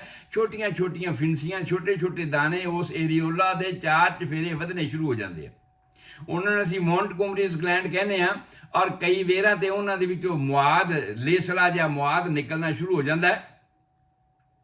ਔਰ ਕਈ ਵੇਰਾਂ ਉਹਦੇ ਨਾਲ ਇਹ ਮੁਆਦ ਜਿਹੜਾ ਹੈ ਆਮ ਤੌਰ ਤੇ 36 ਵੀਕ ਤੋਂ ਬਾਅਦ, ਕਈਆਂ ਨੂੰ ਆਮ ਤੌਰ ਤੇ ਜਿਹੜਾ 30 ਵੀਕਸ ਤੋਂ ਬਾਅਦ ਹੀ ਕਈਆਂ ਮਾਤਾਵਾਂ ਬੀਬੀਆਂ ਨੂੰ ਪੀਲੇ ਪੀਲੇ ਰੰਗ ਦਾ ਮੁਆਦ ਜਿਹੜਾ ਆ ਉਹ ਨਿੱਪਲ ਦੇ ਵਿੱਚੋਂ ਵੀ ਨਿਕਲਣਾ ਸ਼ੁਰੂ ਹੋ ਜਾਂਦਾ, ਜਿਹਨੂੰ ਅਸੀਂ ਕਲੋਸਟਰਮ ਕਹਿੰਦੇ ਹਾਂ। ਉਹ ਪੀਲੇ ਰੰਗ ਦਾ ਮੁਆਦ ਹੁੰਦਾ ਹੈ, ਕਲੋਸਟਰਮ। ਔਰ ਹੁਣ ਤੱਕ ਦੀ ਖੋਜ ਦੇ ਮੁਤਾਬਕ ਇਹ ਵੇਖਿਆ ਗਿਆ ਆ ਕਿ ਉਸ ਕਲੋਸਟਰਮ ਦੇ ਵਿੱਚ ਬਹੁਤ ਸਾਰੇ ਇੱਕ ਤਰ੍ਹਾਂ ਦੇ ਐਂਟੀਬਾਇਓਟਿਕ ਪ੍ਰੀਵੈਂਟਿਵ ਚੀਜ਼ਾਂ ਬਹੁਤ ਹੁੰਦੀਆਂ ਨੇ ਉਹਦੇ ਵਿੱਚ। ਔਰ ਉਹ ਪ੍ਰੀਵੈਂਟਿਵ ਚੀਜ਼ਾਂ ਜਿਹੜੀਆਂ ਨੇ ਅਗਰ ਬੱਚਾ ਲੈਂਦਾ ਹੈ ਜੰਮਦੇ ਸਾਰ, ਅਸੀਂ ਕਹਿੰਦੇ ਵੀ ਨਾ ਭਾਈ ਪਹਿਲਾਂ ਦੁੱਧ ਨਾ ਪਿਓ, ਗਲਤ ਗੱਲ ਆ। ਉਸ ਨੂੰ ਉਹੀ ਪਹਿਲਾ ਦੁੱਧ ਪਿਆਉਣਾ ਚਾਹੀਦਾ। ਇਹ ਗੱਲ ਮਾਵਾਂ ਵਾਸਤੇ ਨੋਟ ਕਰਨ ਵਾਲੀ ਹੈ, ਕਿਉਂਕਿ ਉਹ ਜਿਹੜਾ ਕਲੋਸਟਰਮ ਹੈ, ਕਲੋਸਟਰਮ ਦੇ ਵਿੱਚ ਬਹੁਤ ਸਾਰੀਆਂ ਪ੍ਰੋਟੈਕਟਿਵ ਚੀਜ਼ਾਂ ਨੇ ਜਿਹੜੀਆਂ ਬੱਚੇ ਨੂੰ ਹੈਲਦੀ ਰੱਖਣ ਵਾਸਤੇ ਪ੍ਰੋਟੈਕਟ ਕਰਦੀਆਂ ਨੇ, ਬਿਮਾਰੀਆਂ ਤੋਂ ਉਹਦਾ ਬਚਾਅ ਕਰਦੀਆਂ ਨੇ। ਸੋ ਉਹ ਕਲੋਸਟਰਮ ਪੰਜਾਬੀ ਦੇ ਵਿੱਚ ਜਿਵੇਂ ਆਮ ਮੱਝਾਂ ਗਾਵਾਂ ਤੋਂ ਬਾਅਦ ਅਸੀਂ ਉਹਦੀ ਬੌਲੀ ਕਹਿੰਦੇ ਹਾਂ, ਬੌਲੀ ਹੁੰਦੀ ਲਾਈਕ ਦੈਟ, ਉਹੀ ਕੰਡੀਸ਼ਨ ਹੁੰਦੀ ਹੈ, ਪਰ ਇਹ ਥੋੜਾ ਜਿਹਾ ਪਤਲਾ ਹੁੰਦਾ ਆ, ਰੰਗ ਇਹਦਾ ਪੀਲੇ ਰੰਗ ਦਾ ਹੁੰਦਾ ਆ, ਔਰ ਇਹ ਜਿਹੜਾ ਪਹਿਲਾ ਦੁੱਧ ਨਿਕਲਦਾ ਉਹਨੂੰ ਅਸੀਂ ਕਲੋਸਟਰਮ ਕਹਿੰਦੇ ਹਾਂ। ਪਰ ਇਹ ਆਮ ਤੌਰ ਤੇ ਮੈਂ ਕਹਿ ਰਿਹਾ ਹਾਂ ਕਿ 30 ਹਫ਼ਤਿਆਂ ਤੋਂ ਬਾਅਦ ਕਈ ਵੇਰਾ ਨਿੱਪਲ ਦੇ ਵਿੱਚੋਂ ਇਹ ਨਿਕਲਣਾ ਸ਼ੁਰੂ ਹੋ ਜਾਂਦਾ ਹੈ। ਔਰ ਇਸੇ ਤਰ੍ਹਾਂ ਹੀ ਕਈ ਵਾਰ ਮੌਂਟਗੋਮਰੀਜ਼ ਗਲੈਂਡ ਜਿਹੜੀਆਂ ਗਿਲਟੀਆਂ ਚਾਰ ਚਫੇਰੇ ਬਣੀਆਂ ਹੋਈਆਂ ਨੇ, ਇਹਨਾਂ ਦੇ ਵਿੱਚੋਂ ਹੀ ਨਿਕਲਣਾ ਸ਼ੁਰੂ ਹੋ ਜਾਂਦਾ ਹੈ। ਤੇ ਜਿਵੇਂ ਜਿਵੇਂ ਪ੍ਰੈਗਨੈਂਸੀ ਵੱਧਦੀ ਹੈ ਉਵੇਂ ਉਵੇਂ ਕਈ ਵਾਰ ਇਹ ਫਿੰਸੀਆਂ ਦੀ ਤਾਦਾਦ ਵਧਣੀ ਸ਼ੁਰੂ ਹੋ ਜਾਂਦੀ ਹੈ, ਕਈ ਵਾਰ ਇਹ ਪੇਨਫੁਲ ਵੀ ਹੋ ਜਾਂਦੀ ਹੈ। ਪਰ ਅਲਟੀਮੇਟ ਜਿਵੇਂ ਹੀ ਪ੍ਰੈਗਨੈਂਸੀ, ਕਿਉਂਕਿ ਇਹ ਹਾਰਮੋਨ ਦੇ ਉੱਪਰ ਡਿਪੈਂਡੈਂਟ ਆ, ਕਿਹੜੇ ਕਿਹੜੇ ਹਾਰਮੋਨ ਨਿਕਲ ਰਹੇ ਨੇ ਜਿਨ੍ਹਾਂ ਦਾ ਵੇਰਵਾ ਮੈਂ ਵਾਰ-ਵਾਰ ਦੇ ਚੁੱਕਿਆ ਹਾਂ।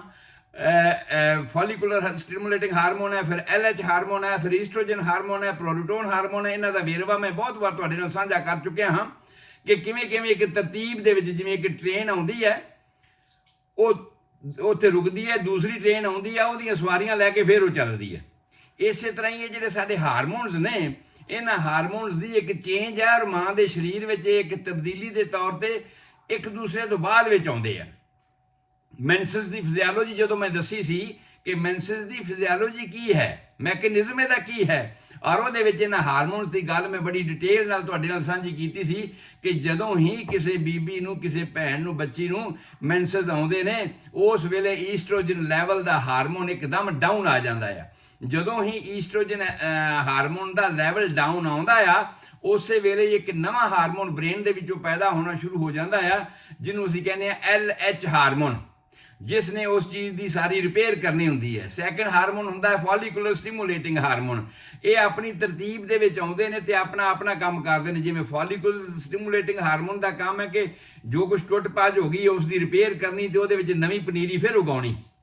LH ਦਾ ਹਾਰਮੋਨ ਹੁੰਦਾ ਹੈ ਕਿ ਭਈ ਹੁਣ ਕਣਕ ਪੱਕਣ ਵਾਲੀ ਹੈ ਤੇ ਹੁਣ ਧੁੱਪ ਲੱਗਣੀ ਚਾਹੀਦੀ ਹੈ ਤਾਂ ਕਿ ਕਣਕ ਪੂਰੀ ਤਰ੍ਹਾਂ ਪੱਕ ਜਾਵੇ, ਵਾਢੀ ਵਾਲੀ ਹਾਲਤ ਤਿਆਰ ਹੋ ਜਾਵੇ। ਉਸੇ ਤਰ੍ਹਾਂ ਉਹ ਜਿਹੜੇ ਫੋਲੀਕਲਸ ਵੱਧ ਗਏ ਨੇ ਓਵਰੀ ਦੇ ਵਿੱਚ ਵੀ, ਉਹ ਜਿਹੜਾ ਅੰਦਰ ਵਾਲਾ ਲੇਅਰ ਵੱਧ ਗਿਆ ਹੈ ਬੱਚੇਦਾਨੀ ਦੇ ਵਿੱਚ ਵੀ, ਉਹਦੇ ਵਿੱਚ ਪੂਰੀ ਤਰ੍ਹਾਂ ਸੁਫਿਰਤੀ ਆ ਜਾਏ, ਪੂਰੀ ਤਰ੍ਹਾਂ ਫਰਟਾਈਲ ਹੋ ਜਾਵੇ, ਅੱਗੇ ਕੰਮ ਦੇਣ ਵਾਸਤੇ ਯੋਗ ਤਿਆਰ ਹੋ ਜਾਵੇ। ਜਿਵੇਂ ਧਰਤੀ ਤਿਆਰ ਹੁੰਦੀ ਹੈ ਕਿਸੇ ਚੀਜ਼ ਨੂੰ ਐਕਸੈਪਟ ਕਰਨ ਵਾਸਤੇ ਜਾਂ ਕੋਈ ਪਨੀਰੀ ਬੀਜਣ ਵਾਸਤੇ, ਲਾਈਕ ਦੈਟ ਇਹ ਹਾਰਮੋਨਸ ਦਾ ਕੰਮ ਸੀਗਾ। ਔਰ ਉਹਦੇ ਕਰਕੇ ਹੀ ਇਹ ਮੈਂਟਗੋਮਰੀ ਗਲੈਂਡਸ ਜਿਹੜੇ ਪੈਦਾ ਹੁੰਦੇ ਨੇ ਬ੍ਰੈਸਟ ਦੇ ਵਿੱਚ, ਬ੍ਰੈਸਟ ਦੇ ਚਾਰ ਚਫੇਰੇ ਏਰੀਓਲਾ ਦੇ ਵਿੱਚ, ਇਹ ਜ਼ਿਆਦਾ ਪੈਦਾ ਹੋਣੇ ਸ਼ੁਰੂ ਹੋ ਜਾਂਦੇ ਨੇ। ਉਸ ਤੋਂ ਅਸੀਂ ਗੱਲ ਕੀਤੀ ਸੀ ਲੀਨੀਆ ਐਲਬੀਕੈਂਟਸ। ਜਦੋਂ ਬਹੁਤ ਜ਼ਿਆਦਾ ਬ੍ਰੈਸਟ ਆਮ ਤੌਰ ਤੇ ਟੈਂਸ ਹੋ ਜਾਂਦੀ ਹੈ, ਬਹੁਤ ਜ਼ਿਆਦਾ ਵੱਧ ਜਾਂਦੀ ਹੈ, ਇਹ ਵਧਣਾ, ਇਹ ਘਟਨਾ ਆਪਾਂ ਦੱਸ ਚੁੱਕੇ ਹਾਂ ਕਿ ਹਾਰਮੋਨ ਦੇ ਉੱਪਰ ਡਿਪੈਂਡੈਂਟ ਆ। ਬਾਡੀ ਦੀ ਕੰਸਟੀਟਿਊਸ਼ਨ ਦੇ ਮੁਤਾਬਕ ਇੱਕ ਬਿਲਟ ਅਪ ਹੈ, ਪਰ ਕਈ ਬਹੁਤ ਪਤਲੀਆਂ ਦੁਬਲੀਆਂ ਬੀਬੀਆਂ ਹੁੰਦੀਆਂ ਨੇ ਤੇ ਬ੍ਰੈਸਟ ਉਹਨਾਂ ਦੀ ਬਹੁਤ ਲਾਰਜ ਹੁੰਦੀ ਹੈ। ਕਈ ਬਹੁਤ ਵੱਡੇ ਸਟੈਚੂ ਦੀਆਂ ਬੀਬੀਆਂ ਹੁੰਦੀਆਂ ਨੇ ਤੇ ਬ੍ਰੈਸਟ ਉਹਨਾਂ ਦੀ ਬਹੁਤ ਸਮਾਲ ਹੁੰਦੀ ਹੈ। ਕਿਉਂਕਿ ਇਹਦਾ ਬਾਡੀ ਦੇ ਬਿਲਟ ਅਪ ਨਾਲ ਇੰਨਾ ਜ਼ਿਆਦਾ ਸੰਬੰਧ ਨਹੀਂ ਜਿੰਨਾ ਇਹਦਾ ਸੰਬੰਧ ਹਾਰਮੋਨਸ ਦੇ ਨਾਲ ਹੈਗਾ। ਸੋ ਇਸ ਕਰਕੇ ਹੀ ਇਹ ਜਦੋਂ ਪ੍ਰੈਗਨੈਂਸੀ ਹੁੰਦੀ ਹੈ, ਉਹਨਾਂ ਹਾਰਮੋਨ ਦੇ ਹਿਸਾਬ ਤੇ ਜਿਹੜੀ ਬ੍ਰੈਸਟ ਦੀ ਡਿਵੈਲਪਮੈਂਟ ਹੁੰਦੀ ਹੈ, ਔਰ ਉਸ ਬ੍ਰੈਸਟ ਦੀ ਡਿਵੈਲਪਮੈਂਟ ਦੇ ਮੁਤਾਬਕ ਹੇਠਾਂ ਵਾਲੀ ਜਿਹੜੀ ਅੰਦਰ ਦੀ ਫੈਟ ਦੀ ਤਹਿ ਹੈ ਉਹ ਫਟ ਜਾਂਦੀ ਹੈ। ਸਕਿਨ ਦੇ ਵਿੱਚ ਇਲਾਸਟਿਸਿਟੀ ਹੈ, ਸਕਿਨ ਦੀ ਇਲਾਸਟਿਸਿਟੀ ਕਰਕੇ ਉੱਪਰੋਂ ਬਾਹਰਲੇ ਪਾਸਿਓਂ ਬ੍ਰੈਸਟ ਵੱਧ ਰਹੀ ਹੈ, ਲਾਰਜ ਹੋ ਰਹੀ ਹੈ, ਲੇਕਿਨ ਉਹਦੇ ਅੰਦਰ ਵਾਲੇ ਪਾਸੇ ਜਿਹੜੀ ਫੈਟ ਦੀ ਤਹਿ ਹੈਗੀ ਹੈ ਉਹ ਫਟ ਜਾਂਦੀ ਹੈ ਅਲੱਗ-ਅਲੱਗ ਥਾਵਾਂ ਤੋਂ।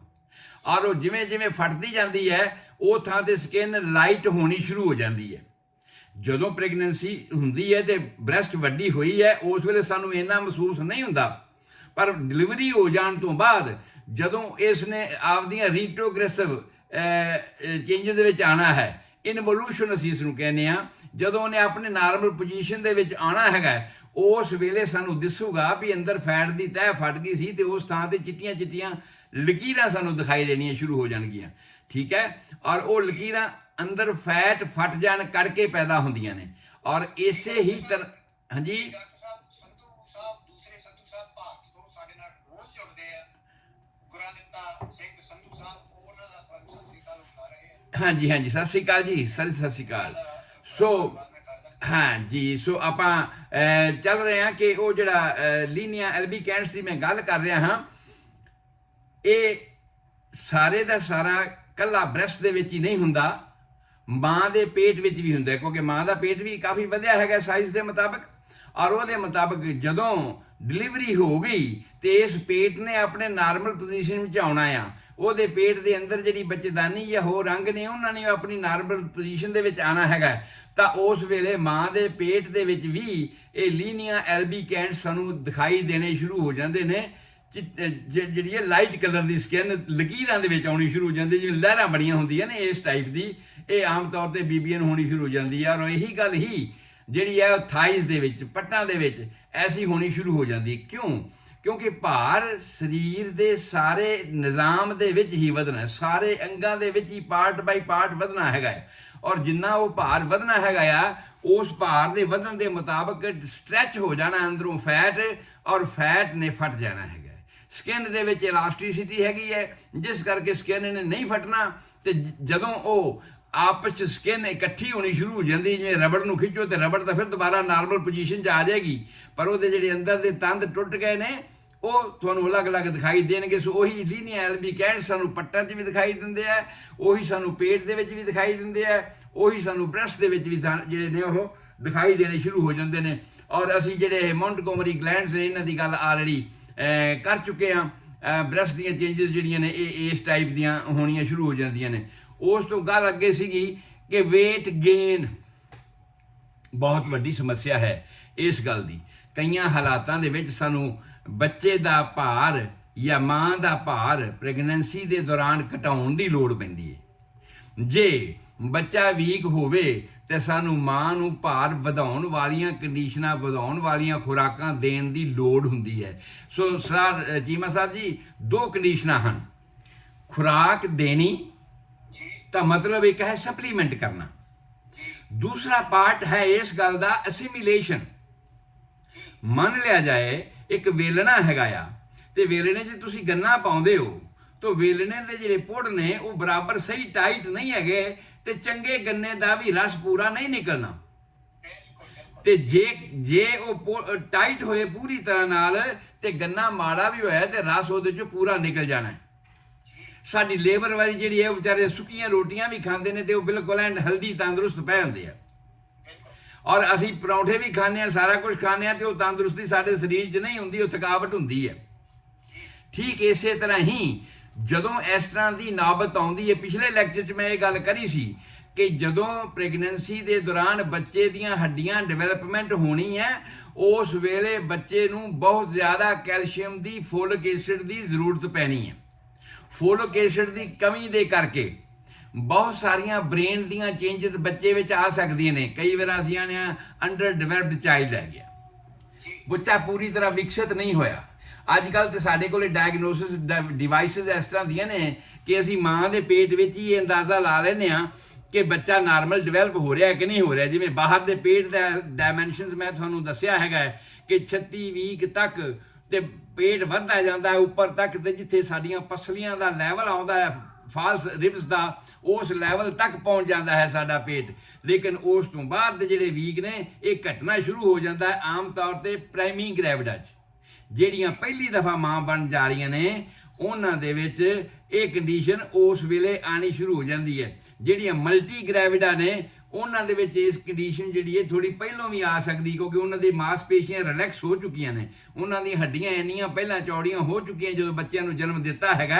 ਤਾਂ ਉਸ ਵਾਸਤੇ ਜਿਹੜੀ ਪਹਿਲੀ ਪ੍ਰਾਇਮਰੀ ਗ੍ਰੈਵਿਡਾ ਹੈ, ਜਿਹੜੀ ਪਹਿਲੀ ਦਫਾ ਮਾਂ ਬਣ ਰਹੀ ਹੈ, ਉਹਦੇ ਵਿੱਚ ਆਮ ਤੌਰ ਤੇ ਕੁਝ ਦਿਨ ਪਹਿਲਾਂ ਇਹ ਕੰਡੀਸ਼ਨ ਸਟਾਰਟ ਹੋ ਜਾਂਦੀ ਹੈ ਕਿ ਬੱਚਾ ਹੇਠਾਂ ਐਡਜਸਟ ਹੋਣਾ ਸ਼ੁਰੂ ਹੋ ਜਾਂਦਾ ਹੈ, ਪੈਲਵਿਸ ਦੇ ਵਿੱਚ ਆਪਣੇ ਰਸਤੇ ਦੇ ਵਿੱਚ, ਨਿਕਾਸ ਵਾਲੇ ਰਾਹ ਦੇ ਵਿੱਚ ਆਣਾ ਸ਼ੁਰੂ ਹੋ ਜਾਂਦਾ ਹੈ, ਜਿਹਨੂੰ ਅਸੀਂ ਸਰਵਿਕਸ ਆਫ ਦੀ ਯੂਟਰਸ ਕਹਿੰਦੇ ਹਾਂ। ਬੱਚੇਦਾਨੀ ਦੀ ਸਰਵਿਕਸ ਜਿਹੜੀ ਹੈ ਉਹਦੇ ਵਿੱਚ ਆਣਾ ਸ਼ੁਰੂ ਹੋ ਜਾਂਦਾ ਔਰ ਵਜਾਈਨਲ ਏਰੀਆ ਦੇ ਵਿੱਚ ਪ੍ਰੈਸ਼ਰ ਪੈਣਾ ਸ਼ੁਰੂ ਹੋ ਜਾਂਦਾ। ਪਰ ਜਿਹੜੀਆਂ ਬੀਬੀਆਂ ਨੇ ਅੱਗੇ ਵੀ ਬੱਚੇ ਜੰਮੇ ਨੇ, ਉਹਨਾਂ ਦੇ ਵਿੱਚ ਆਮ ਤੌਰ ਤੇ ਲਾਸਟ ਵੀਕ ਦੇ ਵਿੱਚ ਜਾ ਕੇ ਜਾਂ ਕਈ ਵਾਰਾਂ ਕੁਝ ਘੰਟੇ ਹੀ ਪਹਿਲਾਂ, ਡਿਲੀਵਰੀ ਹੋਣ ਤੋਂ ਕੁਝ ਘੰਟੇ ਹੀ ਪਹਿਲਾਂ ਹੈਡ ਜਿਹੜਾ ਹੈ ਅੰਦਰ ਫਿਕਸ ਹੋਣਾ ਸ਼ੁਰੂ ਹੋ ਜਾਂਦਾ ਹੈਗਾ, ਤੇ ਉਸ ਵੇਲੇ ਵੀ ਜਿਹੜੀ ਉੱਪਰ ਵਾਲੀ ਉਚਾਈ ਹੈ ਡਾਇਫਰਾਮ ਦੀ, ਹੁਣ ਕੋਈ ਬੀਬੀ ਮਹੀਨਾ ਭੁੱਲ ਗਈ, ਉਹਨੂੰ ਪਤਾ ਹੀ ਨਹੀਂਗਾ ਵੀ ਮੇਰੇ ਕਿੰਨੇ ਮਹੀਨੇ ਦੀ ਪ੍ਰੈਗਨੈਂਸੀ ਮੇਰੀ ਹੈਗੀ ਹੈ, ਤਾਂ ਉਸ ਵੇਲੇ ਜਿਹੜੇ 36 ਤੋਂ 40 ਵੀਕ ਦਾ ਸਮਾਂ ਹੈਗਾ, ਉਹ 1 ਮਹੀਨੇ ਦਾ ਬਾਕੀ ਸਮਾਂ ਹੈਗਾ ਆ,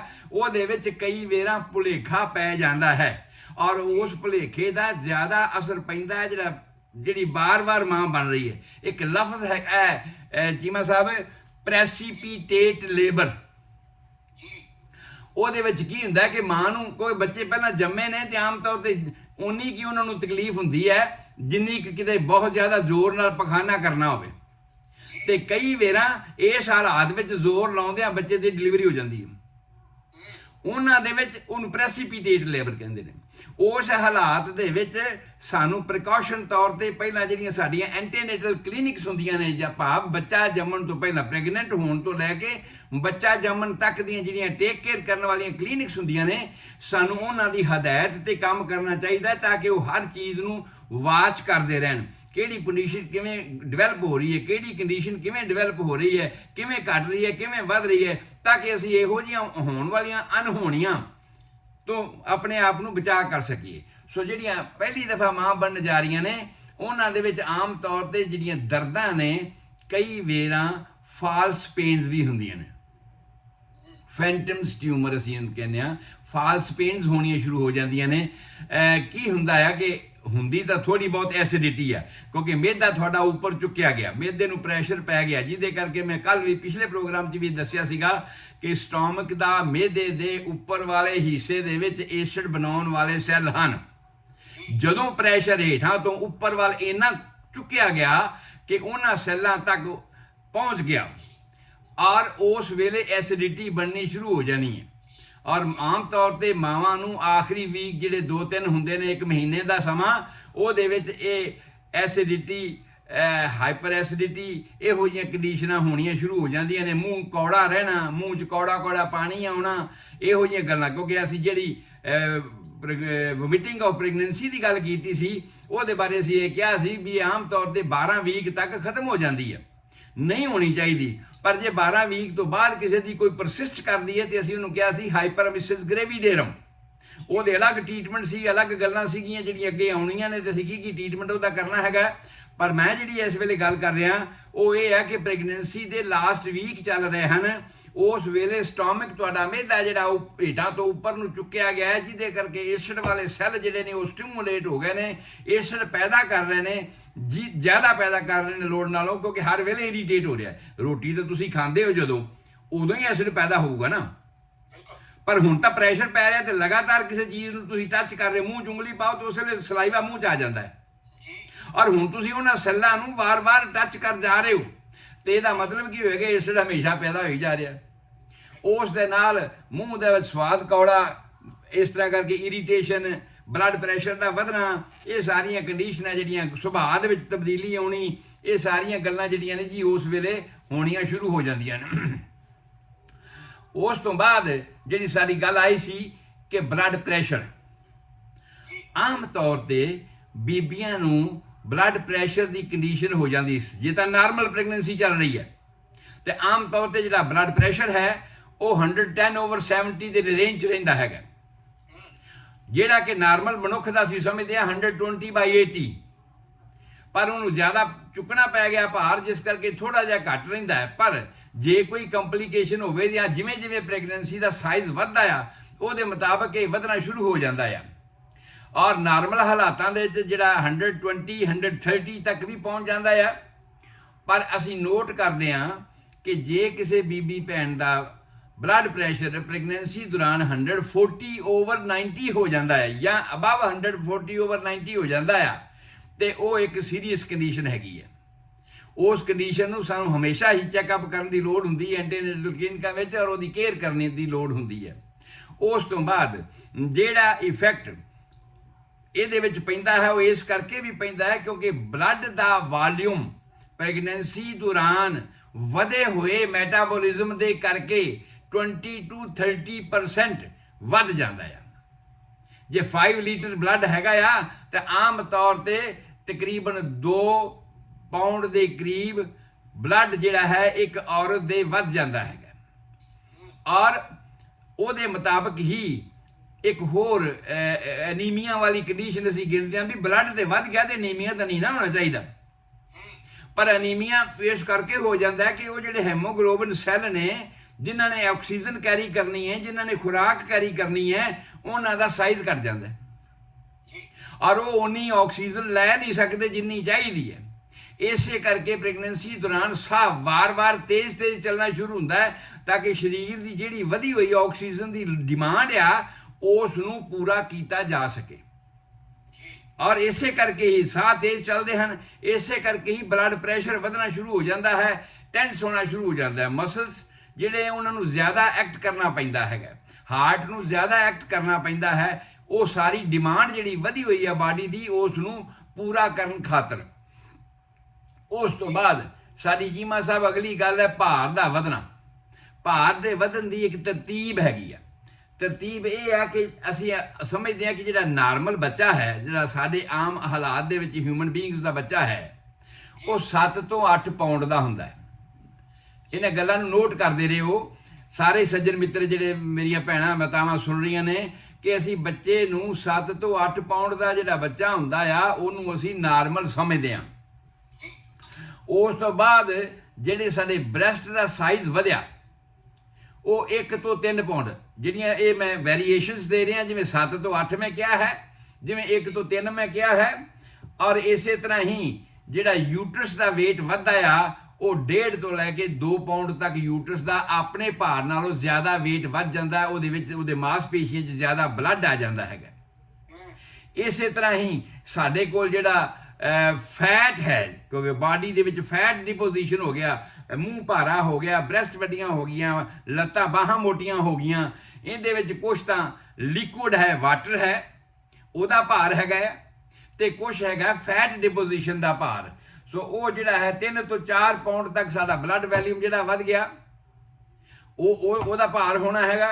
ਉਸ ਤੋਂ ਬਾਅਦ ਸਾਡਾ ਜਿਹੜਾ ਬਾਡੀ ਦਾ ਫਲੂਇਡ ਐਜ਼ ਏ ਹੋਲ ਹੈ, ਜਿਹਦੇ ਵਿੱਚ ਐਮਨੀਓਟਿਕ ਫਲੂਇਡ ਜਿਹੜਾ ਹੈ ਉਹ ਵੀ ਆ ਜਾਂਦਾ ਹੈਗਾ, ਉਹ ਵੀ 3 ਪਾਉਂਡ ਦੇ ਕਰੀਬ ਉਹਦਾ weight ਸਾਡੇ ਕੋਲ ਹੋ ਜਾਂਦਾ। ਜੇ ਅਸੀਂ ਇਹ ਸਾਰਾ ਫੈਟ, ਇਹ ਸਾਰਾ ਪਾਣੀ, ਐਮਨੀਓਟਿਕ ਫਲੂਇਡ, ਵਧਿਆ ਹੋਇਆ ਬਲੱਡ ਦਾ ਵਾਲੀਅਮ, ਇਹ ਸਾਰੀ ਨੂੰ ਗਿਣਤੀ ਕਰੀਏ ਤਾਂ ਇਹ ਆਮ ਤੌਰ ਤੇ 32 ਪਾਉਂਡ ਬਣਦਾ ਹੈ। ਜਿਹੜੀ ਘੱਟ ਤੋਂ ਘੱਟ ਵੇਰੀਏਸ਼ਨ ਮੈਂ ਦੱਸੀ ਹੈ, ਜਿਵੇਂ 7 ਤੋਂ 8 ਪਾਉਂਡ ਬੱਚੇ ਦਾ weight ਮੈਂ ਦੱਸਿਆ ਹੈ, ਤੇ ਜੇ ਅਸੀਂ ਘੱਟ ਤੋਂ ਘੱਟ ਵਾਲੀ ਵੇਰੀਏਸ਼ਨ ਲਈਏ ਤਾਂ ਉਹ ਆਮ ਤੌਰ ਤੇ 25 ਪਾਉਂਡ ਬਣਦਾ ਹੈਗਾ।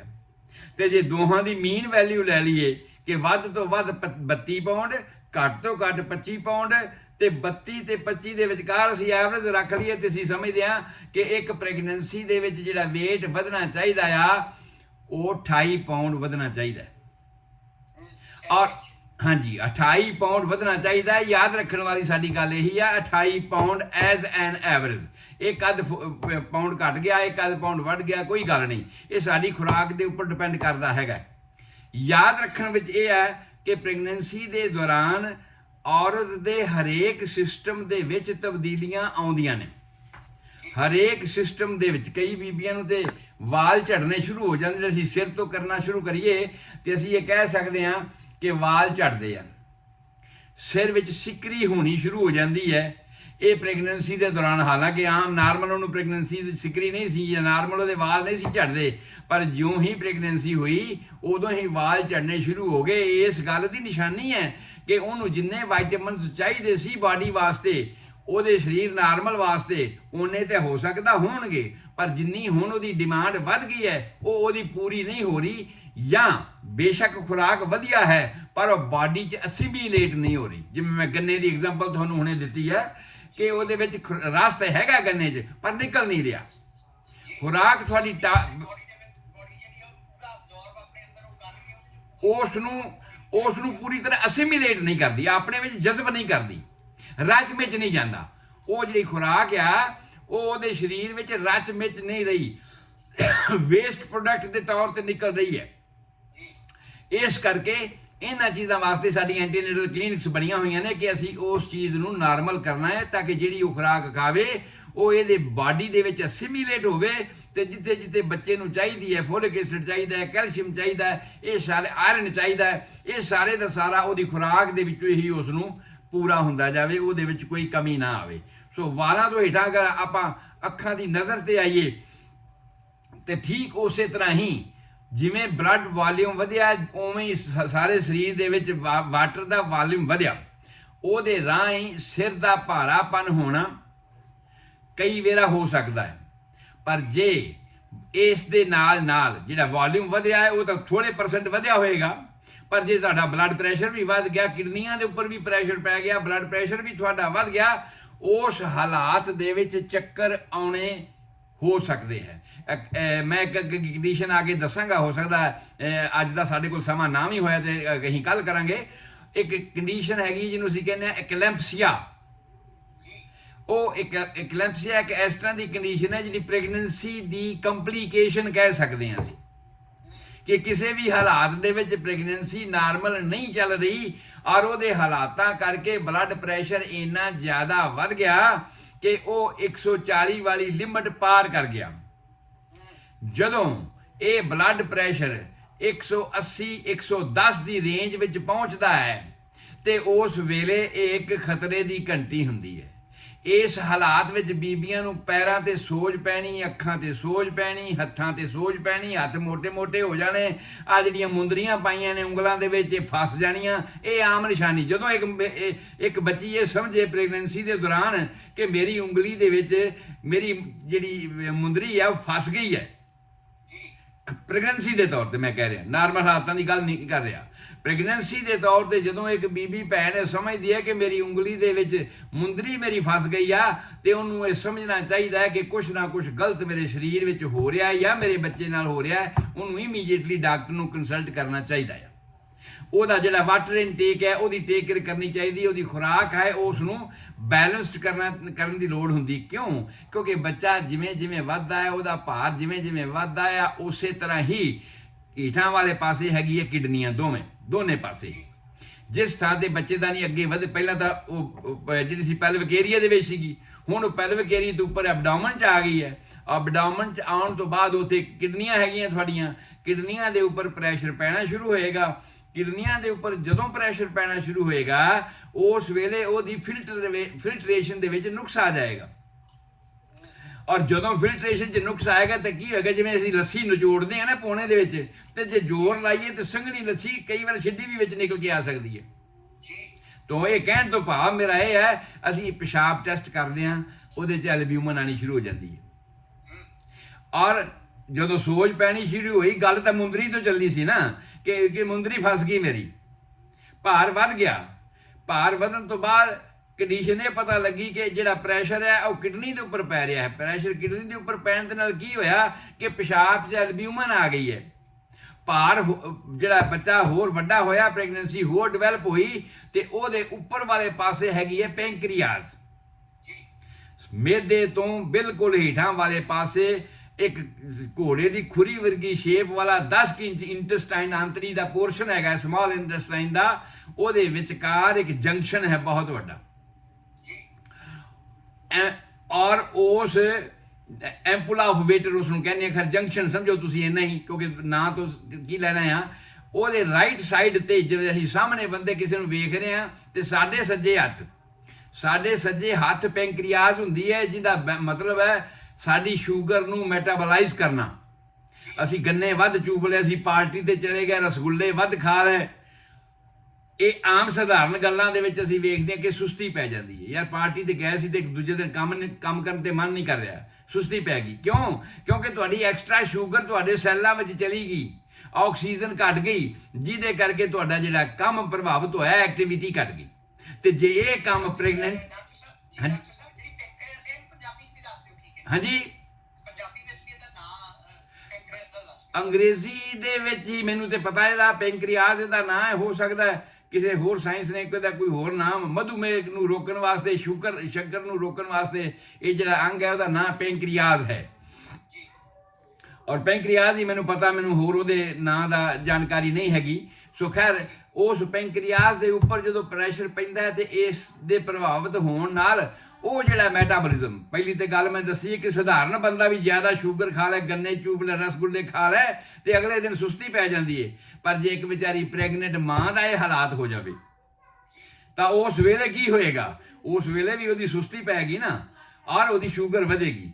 ਪਰ ਜੇ ਉਹਨੇ ਰਸਗੁੱਲੇ ਨਹੀਂ ਖਾਦੇ, ਉਹਨੇ ਮਿੱਠਾ ਇੰਨਾ ਨਹੀਂ ਖਾਦਾ, ਬਾਵਜੂਦ ਵੀ ਉਹਦਾ ਇਹ ਹਾਲ ਆ, ਬਾਵਜੂਦ ਵੀ ਉਸਦੇ ਉਹਨੂੰ ਸੁਸਤੀ ਹੈਗੀ ਹੈ, ਬਾਵਜੂਦ ਉਸਦਾ ਕੰਮ ਕਰਨ ਨੂੰ ਮਨ ਨਹੀਂ ਕਰਦਾ, ਬਾਵਜੂਦ ਵੀ ਉਹਦੇ ਪਿਸ਼ਾਬ ਦੇ ਵਿੱਚ ਐਲਬਿਊਮਨ ਵੀ ਆ ਰਹੀ ਹੈ ਤੇ ਸ਼ੂਗਰ ਵੀ ਆ ਰਹੀ ਹੈ। ਜਦੋਂ ਡਾਕਟਰ ਚੈੱਕ ਕਰੇਗਾ ਉਦੋਂ ਤਾਂ ਵੱਖਰੀ ਗੱਲ ਆ। ਔਰ ਇਹ ਸਾਨੂੰ ਸਾਬਤ ਕਰ ਰਿਹਾ ਆ ਕਿ ਉਹਦੀ ਅੰਦਰ ਦੀਆਂ ਮਾਸਪੇਸ਼ੀਆਂ ਉਹਦੀ ਪ੍ਰੈਗਨੈਂਸੀ ਦਾ weight ਹੋਲਡ ਕਰਨ ਵਾਸਤੇ, ਉਹਦਾ ਭਾਰ ਚੁੱਕਣ ਵਾਸਤੇ ਸਮਰੱਥ ਨਹੀਂ, ਕਮਜ਼ੋਰ ਨੇ। ਜੇ ਉਹਦੇ ਕਮਜ਼ੋਰ ਹੋਣ ਕਰਕੇ ਹੀ ਪੰਕਰੀਆਸ ਤੇ ਵੀ ਪ੍ਰੈਸ਼ਰ ਪਿਆ ਤੇ ਉਹਦਾ ਕੰਮ ਪ੍ਰਭਾਵਿਤ ਹੋਇਆ। ਦੂਜੇ ਪਾਸੇ ਕਿਡਨੀ ਦੇ ਉੱਪਰ ਪ੍ਰੈਸ਼ਰ ਪਿਆ ਤੇ ਉਹਦਾ ਵੀ ਕੰਮ ਪ੍ਰਭਾਵਿਤ ਹੋਇਆ, ਤੇ ਅਸੀਂ ਕਹਿੰਦੇ ਆ ਇਸ ਨੂੰ ਸ਼ੂਗਰ ਹੋ ਗਈ। ਜੈਸਟੇਸ਼ਨਲ ਡਾਇਬੀਟੀਜ਼, ਉਹਦਾ ਨਾਂ ਹੈ ਜੈਸਟੇਸ਼ਨਲ ਡਾਇਬੀਟੀਜ਼, ਪ੍ਰੈਗਨੈਂਸੀ ਦੌਰਾਨ ਹੋਣ ਵਾਲੀ ਸ਼ੂਗਰ। ਔਰ ਆਮ ਤੌਰ ਤੇ ਆਮ ਬੀਬੀਆਂ ਨੂੰ 80% ਕਹਿ ਸਕਦੇ ਅਸੀਂ ਕਿ ਜਿਨ੍ਹਾਂ ਨੂੰ ਜੈਸਟੇਸ਼ਨਲ ਡਾਇਬੀਟੀਜ਼ ਹੁੰਦੀ ਹੈ, ਡਿਲੀਵਰੀ ਹੋਣ ਤੋਂ ਬਾਅਦ ਉਹ ਜੈਸਟੇਸ਼ਨਲ ਡਾਇਬੀਟੀਜ਼ ਠੀਕ ਹੋਣੀ ਸ਼ੁਰੂ ਹੋ ਜਾਂਦੀ ਹੈ। ਇੱਕ ਇਨਵੋਲੂਸ਼ਨ ਦਾ ਪ੍ਰੋਸੈਸ ਹੈ ਜਿਹਦੇ ਵਿੱਚ ਡਿਲੀਵਰੀ ਹੋਣ ਤੋਂ ਬਾਅਦ ਜਿਹੜੇ ਜਿਹੜੇ ਅੰਗਾਂ ਦੇ ਵਿੱਚ ਜੋ ਜੋ ਤਬਦੀਲੀ ਆਈ ਹੈ ਵਾਧੇ ਵਾਲੀ, ਉਸ ਵਾਧੇ ਵਾਲੀ ਤਬਦੀਲੀ ਨੇ ਵਾਪਸੀ ਆਪਣੀ ਨਾਰਮਲ ਕੰਡੀਸ਼ਨ ਦੇ ਵਿੱਚ ਆਉਣਾ ਹੈ। ਤੇ ਜਦੋਂ ਉਹਨੇ ਨਾਰਮਲ ਕੰਡੀਸ਼ਨ ਆਉਣਾ ਹੈ, ਉਹਦੀ ਇੱਕ ਲਿਮਟ ਹੈ, ਕਿਸੇ ਹਾਲਾਤ ਵਿੱਚ ਪੂਰੀ ਨਹੀਂ ਵੀ ਆ ਸਕਦੀ। ਪਰ ਜੇ ਕੋਈ ਬੀਬੀ ਭੈਣ ਲਗਾਤਾਰ ਡਿਲੀਵਰੀ ਤੋਂ ਬਾਅਦ ਆਮ ਤੌਰ ਤੇ ਆਪਣੇ ਕੀ ਕਹਿੰਦੇ, ਨਾ ਭਾਈ 1.25 ਮਹੀਨੇ ਤੇ ਮੰਜੇ ਤੇ ਹੀ ਰਹਿਣਾ, ਇਹ ਗਲਤ ਗੱਲ ਆ। ਅੰਗਾਂ ਨੂੰ ਰੋਜ਼ਾਨਾ ਚੱਲਣਾ ਹੀ ਜ਼ਿੰਦਗੀ ਦਾ ਨਾਂ ਆ। ਜਦੋਂ ਤੁਸੀਂ ਜ਼ਿੰਦਗੀ ਨੂੰ ਸਟੇਬਲ ਕਰ ਦਿੱਤਾ, ਸਮਝੋ ਸੁਸਤ ਹੋ ਗਈ। ਡਿਲੀਵਰੀ ਹੋਣ ਤੋਂ ਬਾਅਦ ਵੀ ਤੁਹਾਨੂੰ ਆਪਣੀ ਐਕਸਰਸਾਈਜ਼, ਆਪਣਾ ਰੂਟੀਨ ਚਾਲੂ ਰੱਖਣਾ ਚਾਹੀਦਾ ਹੈ, ਤਾਂ ਕਿ ਉਹ ਜਿਹੜਾ ਇਨਵੋਲੂਸ਼ਨ ਹੋਣ ਵਾਲਾ ਆ, ਉਹ ਜਿਹੜੀ ਵਾਪਸੀ ਆਉਣ ਵਾਲੀ ਅੰਗਾਂ ਦੀ, ਉਹ ਨਾਰਮਲ ਸਮੇਂ ਤੇ ਆ ਜਾਵੇ। ਔਰ ਉਹ ਨਾਰਮਲ ਸਮੇਂ ਤੇ ਅੰਗਾਂ ਦੇ ਵਿੱਚ ਜਦੋਂ ਨਾਰਮਲ ਚੀਜ਼ ਆ ਜਾਏਗੀ ਤੇ ਇਹ ਜਿਹੜਾ ਕਿਡਨੀ ਦੇ ਫਿਲਟਰੇਸ਼ਨ 'ਚ ਫਰਕ ਪਿਆ ਸੀ, ਐਲਬਿਊਮਨ ਆਣੀ ਸ਼ੁਰੂ ਹੋਈ ਸੀ ਯੂਰਿਨ ਦੇ ਵਿੱਚ, ਉਹ ਵੀ ਠੀਕ ਹੋਏਗੀ। ਇਹ ਜਿਹੜਾ ਪੈਂਕਰੀਆਸ ਦੇ ਉੱਪਰ ਪ੍ਰੈਸ਼ਰ ਪਿਆ ਸੀ, ਜਿਹਦੇ ਕਰਕੇ ਤੁਹਾਨੂੰ ਸ਼ੂਗਰ ਹੋ ਗਈ ਸੀ, ਜੈਸਟੇਸ਼ਨਲ ਡਾਇਬੀਟੀਜ਼ ਜਿਹਨੂੰ ਡਾਕਟਰ ਨੇ ਤੁਹਾਨੂੰ ਕਹਿ ਦਿੱਤਾ ਸੀਗਾ, ਉਹ ਠੀਕ ਹੋਣੀ ਸ਼ੁਰੂ ਹੋ ਜਾਏਗੀ। ਪਰ ਜੇ ਤੁਸੀਂ ਐਕਸਰਸਾਈਜ਼ ਨਾ ਕੀਤੀ, ਜੇ ਤੁਸੀਂ ਉਹ ਪੁਰਾਣੇ ਜ਼ਮਾਨੇ ਵਾਲਾ 1.25 ਮਹੀਨੇ ਮੰਜੇ ਤੇ ਪੈਣ ਵਾਲਾ ਕੰਮ ਰੱਖ ਲਿਆ, ਤੇ ਫਿਰ ਡੈਫੀਨਿਟਲੀ ਆ ਇਹ ਜਿਹੜੀ ਤੁਹਾਡੀ ਜੈਸਟੇਸ਼ਨਲ ਡਾਇਬੀਟੀਜ਼ ਆ, ਇਹਨੇ ਵਧਣਾ ਆ, ਇਹਨੇ ਹੋਰ ਨੁਕਸ ਵਿੱਚ ਜਾਣਾ ਹੀ ਜਾਣਾ ਹੈ, ਕਿਉਂਕਿ ਉਹਦੀ ਰਿਪੇਅਰ ਵਾਸਤੇ ਤੁਸੀਂ ਜਿਹੜੀ ਐਕਸਰਸਾਈਜ਼ ਚਾਹੀਦੀ ਉਹ ਤੁਸੀਂ ਨਹੀਂ ਕਰ ਰਹੇ। ਇਸੇ ਤਰ੍ਹਾਂ ਹੀ ਤੁਹਾਡੇ ਸਟੋਮਕ ਦੀ ਗੱਲ ਮੈਂ ਦੱਸੀ ਕਿ ਪ੍ਰੈਗਨੈਂਸੀ ਦੇ ਦੌਰਾਨ ਆਖਰੀ ਹਫ਼ਤਿਆਂ ਦੇ ਵਿੱਚ ਐਸਿਡਿਟੀ ਫਿਰ ਹੋਣੀ ਸ਼ੁਰੂ ਹੋ ਜਾਂਦੀ ਹੈ। ਜਿਹੜੀ ਪਹਿਲਾਂ ਵੋਮਿਟਿੰਗ ਹੁੰਦੀ ਸੀ, ਮਾਰਨਿੰਗ ਸਿਕਨੈਸ ਜਿਹਨੂੰ ਅਸੀਂ ਕਿਹਾ ਸੀਗਾ, ਫਿਰ ਹਾਈਪਰਮਿਸਿਸ ਗ੍ਰੇਵੀਡੇਰਮ ਦੀ ਗੱਲ ਅਸੀਂ ਕੀਤੀ ਸੀ। ਜੇ ਉਹ ਵੀ ਨਹੀਂ ਸੀ ਤਾਂ ਪ੍ਰੈਗਨੈਂਸੀ ਦੇ ਆਖਰੀ ਹਫ਼ਤਿਆਂ ਦੇ ਵਿੱਚ ਐਸਿਡਿਟੀ ਵਧਣੀ ਸ਼ੁਰੂ ਹੋ ਜਾਂਦੀ ਹੈ।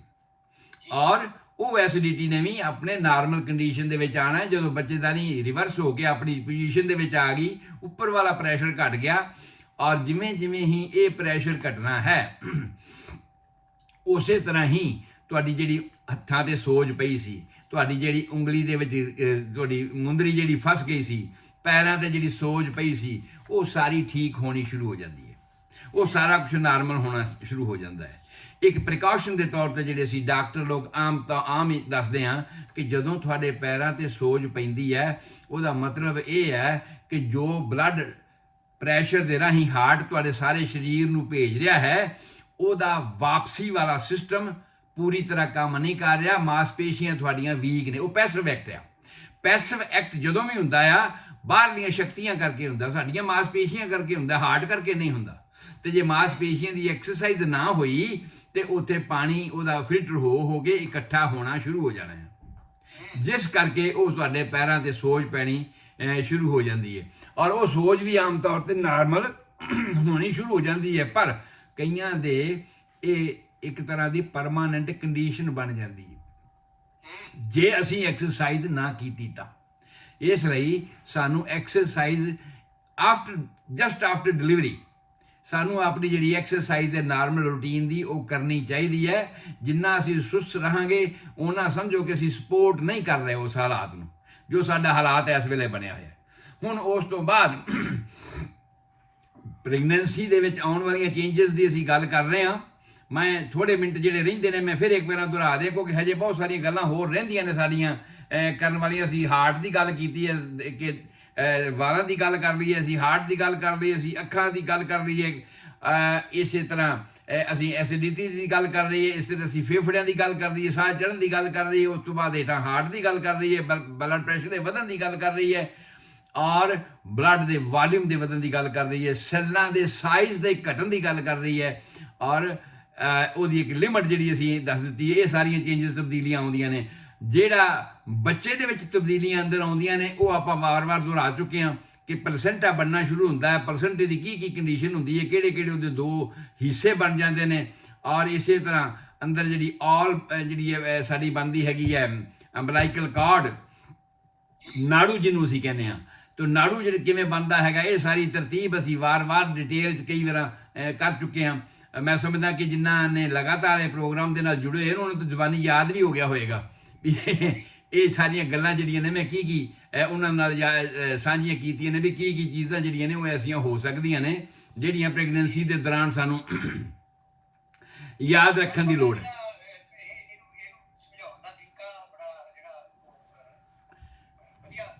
ਮਿਹਰਬਾਨੀ। ਹਾਂਜੀ, ਸੋ ਉਸ ਤੋਂ ਬਾਅਦ ਜਿਹੜੀ ਚੇਂਜਸ ਆਉਂਦੀ ਹੈ ਬੱਚੇਦਾਨੀ ਦੇ ਵਿੱਚ, ਜਿਹੜਾ ਇਵੋਲੂਸ਼ਨ ਹੁੰਦਾ ਹੈ, ਉਸ ਤੋਂ ਬਾਅਦ ਡਿਲੀਵਰੀ ਹੋਣ ਤੋਂ ਬਾਅਦ ਜਿਹੜੀਆਂ ਚੇਂਜਸ ਆਉਂਦੀਆਂ ਨੇ ਉਹ ਅਸੀਂ ਗੱਲ ਕਰ ਰਹੇ ਹਾਂ ਕਿ ਬੱਚੇਦਾਨੀ ਦੇ ਵਿੱਚ ਸਭ ਤੋਂ ਪਹਿਲਾਂ ਬੱਚੇਦਾਨੀ ਦੇ ਸਾਈਜ਼ ਵਿੱਚ ਫਰਕ ਪੈ ਜਾਂਦਾ ਹੈ।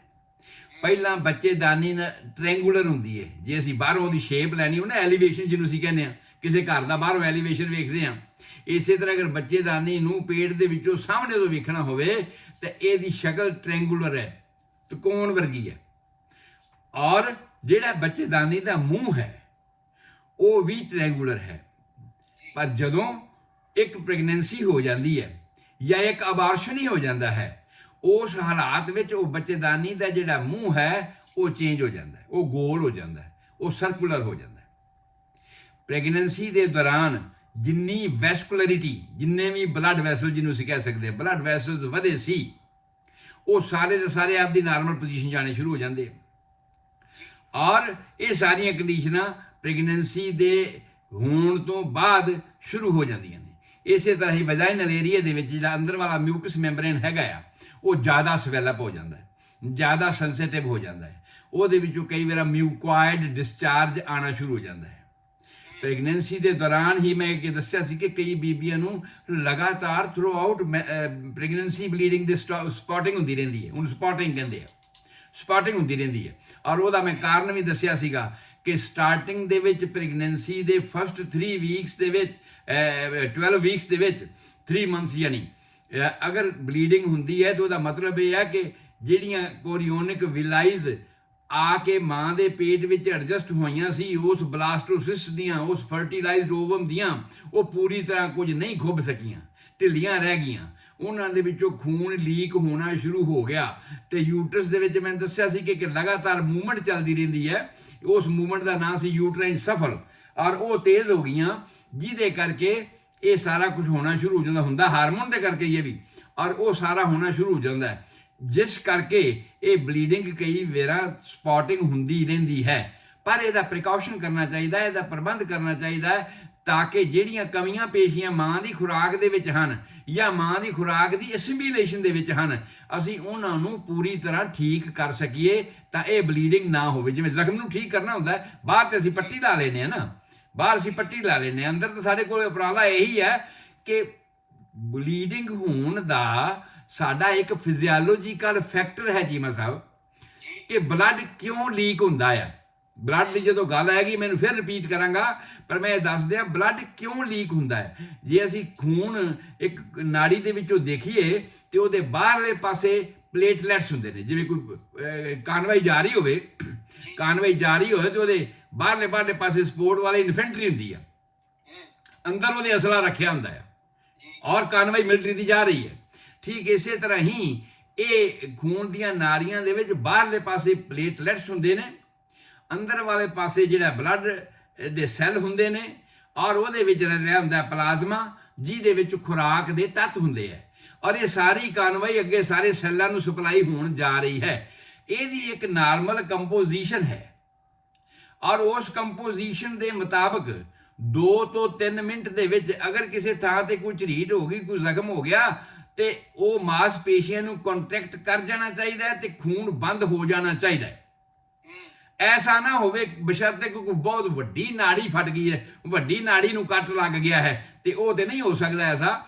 ਪਰ ਜਿਹੜਾ ਨਾਰਮਲ ਰੂਟੀਨ ਦੇ ਵਿੱਚ ਵੇਅਰ ਐਂਡ ਟੀਅਰ ਜਿਹਨੂੰ ਅਸੀਂ ਕਹਿੰਦੇ ਆ, ਉਸ ਵੇਅਰ ਐਂਡ ਟੀਅਰ ਨੂੰ 2 ਤੋਂ 3 ਮਿੰਟ ਦੇ ਵਿੱਚ ਕਲੌਟ ਹੋ ਜਾਣਾ ਚਾਹੀਦਾ ਹੈ, ਜੰਮ ਜਾਣਾ ਚਾਹੀਦਾ ਹੈ। ਪਰ ਜੇ ਉਹ ਨਹੀਂ ਜੰਮਿਆ ਤੇ ਫਿਰ ਅਸੀਂ ਕੀ ਕਰਨੇ ਆ, ਉਹਦੇ ਉੱਤੇ ਪ੍ਰੈਸ਼ਰ ਦਿੰਦੇ ਆ ਤਾਂ ਕਿ ਉਹਨੂੰ ਸਪੋਰਟ ਦਿੱਤੀ ਜਾਵੇ ਤੇ ਉਹ ਬੰਦ ਹੋ ਜਾਵੇ। ਅੰਦਰ ਤੇ ਅਸੀਂ ਹੁਣ ਕੁਝ ਵੀ ਨਹੀਂ ਕਰ ਸਕਦੇ। ਅੰਦਰ ਅਸੀਂ ਕੀ ਕਰ ਸਕਦੇ ਹਾਂ ਕਿ ਉਹ ਜਿਹੜਾ ਉਹਦੇ ਵੀਅਰ ਐਂਡ ਟੀਅਰ ਹੋਣ ਦਾ ਕਾਰਨ ਹੈ ਕਿ ਉਹਦੀ ਖੁਰਾਕ ਨਾਰਮਲ ਨਹੀਂ ਸੀ, ਉਹਦੇ ਜੋ ਬਲੱਡ ਕਲੌਟਿੰਗ ਫੈਕਟਰ ਨੂੰ ਚਾਹੀਦਾ ਸੀ ਜਿਹਦੇ ਨਾਲ ਬਲੱਡ ਕਲੌਟਸ ਹੁੰਦਾ। ਜਿਹੜਾ ਐਡਰੇਨਾਲਿਨ ਗਲੈਂਡ ਹੈ, ਜਿਸ ਤਰ੍ਹਾਂ ਸਾਡੀ ਕਿਡਨੀ ਦੇ ਉੱਪਰ ਲਿਖਿਆ ਹੋਇਆ ਗਲੈਂਡ ਆ, ਇਹਦਾ ਜਿਹੜਾ ਫੰਕਸ਼ਨ ਹੈ ਪਿਟਿਊਟਰੀ ਗਲੈਂਡ ਜਿਹੜਾ ਸਾਡੇ ਬ੍ਰੇਨ ਦੇ ਹੇਠਾਂ ਲੱਗਿਆ ਹੋਇਆ ਹੈ, ਇਹਨਾਂ ਦਾ ਜਿਹੜਾ ਫੰਕਸ਼ਨ ਹੈ ਉਹ ਵੈਸੋ ਕੰਸਟ੍ਰਿਕਟਰ ਤੇ ਵੈਸੋ ਡਾਇਲੇਟਰ, ਭਾਵ ਸਾਡੀਆਂ ਖੂਨ ਦੀਆਂ ਨਾੜੀਆਂ ਨੂੰ ਚੌੜਾ ਕਰਨ ਵਾਲਾ ਵੀ ਹੈ, ਸਾਡੀਆਂ ਖੂਨ ਦੀਆਂ ਨਾੜੀਆਂ ਨੂੰ ਘੁੱਟਣ ਵਾਲਾ ਵੀ ਹੈ। ਡਾਇਲੇਟਰ ਵੀ ਕਰਦਾ ਹੈ ਜੇ, ਠੀਕ ਹੈ ਜੀ। ਸੋ ਉਹ ਡਾਇਲੇਟੇਸ਼ਨ ਦੇ ਮੁਤਾਬਕ ਅਸੀਂ ਉਸ ਵੇਲੇ ਉਹ ਚੀਜ਼ ਅਪਲਾਈ ਕਰਨੀ ਹੈ ਤਾਂ ਕਿ ਉਹ ਜਿਹੜੀਆਂ ਖੂਨ ਦੀਆਂ ਨਾੜੀਆਂ ਨੇ ਘੁੱਟੀਆਂ ਜਾਣ ਤੇ ਉਹ ਬਲੱਡ ਅੰਦਰ ਰੁਕ ਜਾਏ। ਇਸ ਤਰ੍ਹਾਂ ਦੀਆਂ ਦਵਾਈਆਂ ਦੇਣ ਦੀ ਲੋੜ ਹੁੰਦੀ ਹੈ ਤਾਂ ਕਿ ਅਸੀਂ ਉਸ ਨੂੰ ਬਚਾ ਲਈਏ। ਠੀਕ ਹੈ ਜੀ।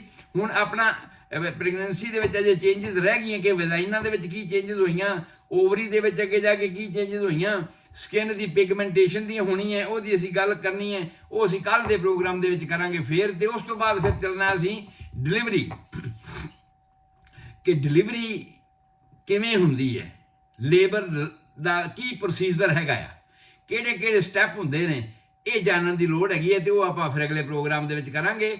ਮੈਂ ਗੁਰਦੀਪ ਸਿੰਘ ਸੰਧੂ, ਤੁਹਾਡਾ ਹੋਮਿਓਪੈਥਿਕ ਕੰਸਲਟੈਂਟ, ਤੁਹਾਡੀ ਸੇਵਾ 'ਚ ਹਾਜ਼ਰ ਹਾਂ। 7021 ਵਿਲੇਜ ਪਾਰਕ ਵੇ, ਡਬਲਨ ਦੇ ਉੱਪਰ। ਮੇਰਾ ਫੋਨ ਨੰਬਰ 4086871899। ਕਿਸੇ ਵੀ ਵੇਲੇ ਕਿਸੇ ਵੀ ਹਾਲਾਤ ਬਾਰੇ ਸਮਝਣਾ ਚਾਹੁੰਦੇ ਹੋ, ਪ੍ਰੈਗਨੈਂਸੀ ਬਾਰੇ ਸਮਝਣਾ ਚਾਹੁੰਦੇ ਹੋ, ਜਾਂ ਸਟੈਰਿਲਿਟੀ ਦੇ ਸੰਬੰਧ ਵਿੱਚ ਜਾਣਨਾ ਚਾਹੁੰਦੇ ਹੋ ਵੀ ਕਾਰਨ ਕੀ ਹਨ ਕਿ ਸਟੈਰਿਲਿਟੀ ਕਿਉਂ ਹੈ, ਕਿਉਂ ਬੱਚਾ ਨਹੀਂ ਹੋ ਰਿਹਾ, ਨਾਰਮਲ ਲਾਈਫ ਚੱਲ ਰਿਹਾ ਜੀਵਨ ਦਾ, ਗ੍ਰਸਤ ਜੀਵਨ ਨਾਰਮਲ ਚੱਲ ਰਿਹਾ ਹੈ, ਡਾਕਟਰ ਕਹਿੰਦੇ ਨੇ ਜੀ ਸਾਰਾ ਕੁਝ ਨਾਰਮਲ ਹੈ ਜੀ, ਔਰਤ ਵੀ ਠੀਕ ਹੈ, ਆਦਮੀ ਵੀ ਠੀਕ ਹੈ, ਉਹਦਾ ਵੀ ਟੈਸਟ ਜਿਹੜਾ ਸੀਮਨ ਦਾ ਹੋ ਚੁੱਕਿਆ, ਫਿਰ ਵੀ ਪ੍ਰੈਗਨੈਂਸੀ ਨਹੀਂ ਹੋ ਰਹੀ। ਅਗਰ ਇਸ ਤਰ੍ਹਾਂ ਦੀਆਂ ਕੋਈ ਵੀ ਪ੍ਰੋਬਲਮਸ ਤੁਹਾਡੇ ਸਾਹਮਣੇ ਆਉਂਦੀਆਂ ਨੇ ਤੇ ਉਹਦੀਆਂ ਬਰੀਕੀਆਂ ਨੂੰ ਸਮਝਣ ਵਾਸਤੇ ਤੁਸੀਂ ਮੇਰੇ ਨਾਲ ਕਾਲ ਕਰ ਸਕਦੇ ਹੋ, ਜਾਂ ਪ੍ਰੈਗਨੈਂਸੀ ਸਮੇਂ ਕੋਈ ਪ੍ਰੋਬਲਮ ਹੈਗੀ, ਤੁਹਾਡੀ ਕੋਈ ਕੰਪਲੀਕੇਸ਼ਨ ਹੈਗੀ ਹੈ, ਤੇ ਤੁਸੀਂ ਮੇਰੇ ਨਾਲ ਗੱਲ ਕਰ ਸਕਦੇ ਹੋ। ਅਗਲੇ ਕੱਲ੍ਹ ਨੂੰ ਫਿਰ ਅਸੀਂ ਇਸ ਪ੍ਰੋਗਰਾਮ ਨੂੰ ਅੱਗੇ ਲੈ ਕੇ ਚੱਲਾਂਗੇ। ਲੇਬਰ ਦੇ ਸੰਬੰਧ ਵਿੱਚ ਡਿਲੀਵਰੀ ਕਿਵੇਂ ਹੁੰਦੀ ਹੈ, ਲੇਬਰ ਦੇ ਕੀ ਕੀ ਸਟੈਪ ਨੇ, ਇਹਨਾਂ ਦੀ ਗੱਲ ਕਰਾਂਗੇ। ਜਿਹੜਾ ਬਾਕੀ ਪੋਰਸ਼ਨ ਰਹਿ ਗਿਆ ਸੀ ਉਹ ਵੀ ਚੇਂਜਸ ਇਨ ਦੀ ਮੈਟਰਨਲ ਸਿਸਟਮ, ਮਾਂ ਦੇ ਸਰੀਰ ਵਿੱਚ ਕੀ ਕੀ ਤਬਦੀਲੀਆਂ ਹੁੰਦੀਆਂ ਨੇ, ਇਹਨਾਂ ਨੂੰ ਵੀ ਕਵਰ ਕਰ ਲਾਂਗੇ। ਔਰ ਅੱਗੇ ਲੇਬਰ ਦੇ ਉੱਪਰ ਅਸੀਂ ਚੱਲਾਂਗੇ ਕਿ ਲੇਬਰ ਦੇ ਸਟੈਪ ਕੀ ਕੀ ਨੇ। ਨਵੀਂ ਪਹਿਲੀ ਦਫਾ ਬੱਚਾ ਜੰਮਣ ਜਾ ਰਹੀ ਮਾਂ, ਉਹਦਾ ਕੀ ਹਾਲਾਤ ਹੈ, ਤੇ ਜਿਹਨੇ ਵਾਰ-ਵਾਰ ਬੱਚੇ ਜੰਮੇ ਹੋਏ ਨੇ ਉਹਦਾ ਕੀ ਹਾਲਾਤ ਹੈ। ਇਹ ਸਾਰੀ ਗੱਲ ਡਿਟੇਲ 'ਚ ਮੈਂ ਤੁਹਾਡੇ ਨਾਲ ਕੱਲ੍ਹ ਨੂੰ ਸਾਂਝੀ ਕਰਾਂਗਾ। ਤੁਹਾਡਾ ਸਾਰਿਆਂ ਦਾ ਰੱਬ ਰਾਖਾ, ਤੁਹਾਡੇ ਸਾਰਿਆਂ ਦੀ ਚੰਗੀ ਸਿਹਤ ਲਈ ਦੁਆ ਕਰਦਾ ਹਾਂ। ਸਤਿ ਸ਼੍ਰੀ ਅਕਾਲ, ਆਦਾਬ, ਨਮਸਕਾਰ ਜੀ। ਡਾਕਟਰ ਸਾਹਿਬ ਜੀ ਤੁਹਾਡਾ ਬਹੁਤ ਬਹੁਤ ਧੰਨਵਾਦ। ਤੁਸੀਂ ਬਹੁਤ ਹੀ ਵਧੀਆ ਤਰੀਕੇ ਦੇ ਨਾਲ ਇਹ ਪ੍ਰੋਗਰਾਮ ਹੈ ਜਿਹੜਾ ਇਹਦੇ ਵਿੱਚ ਤੁਸੀਂ ਸੇਵਾ ਕਰ ਰਹੇ ਹੋ, ਵੀ ਫ੍ਰੀ ਦੇ ਵਿੱਚ। ਤੇ ਅਗੇਨ ਤੁਹਾਡਾ ਬਹੁਤ ਧੰਨਵਾਦ। ਤੇ ਕੱਲ ਨੂੰ ਆਪਾਂ ਫਿਰ ਮਿਲਦੇ ਹਾਂ। ਹਾਂਜੀ ਹਾਂਜੀ, ਸਤਿ ਸ਼੍ਰੀ ਅਕਾਲ। ਤੁਹਾਨੂੰ ਵੀ ਯਾਦ ਹੈ ਤੇ ਮੈਨੂੰ ਵੀ ਤੁਹਾਡੇ ਕੋਲੋਂ ਯਾਦ ਤਾਂ, ਤੇ ਇਸ ਤੋਂ ਅਗਲਾ ਪ੍ਰੋਗਰਾਮ ਆਪਾਂ ਸ਼ੁਰੂ ਕਰਦੇ ਹਾਂ ਜੀ।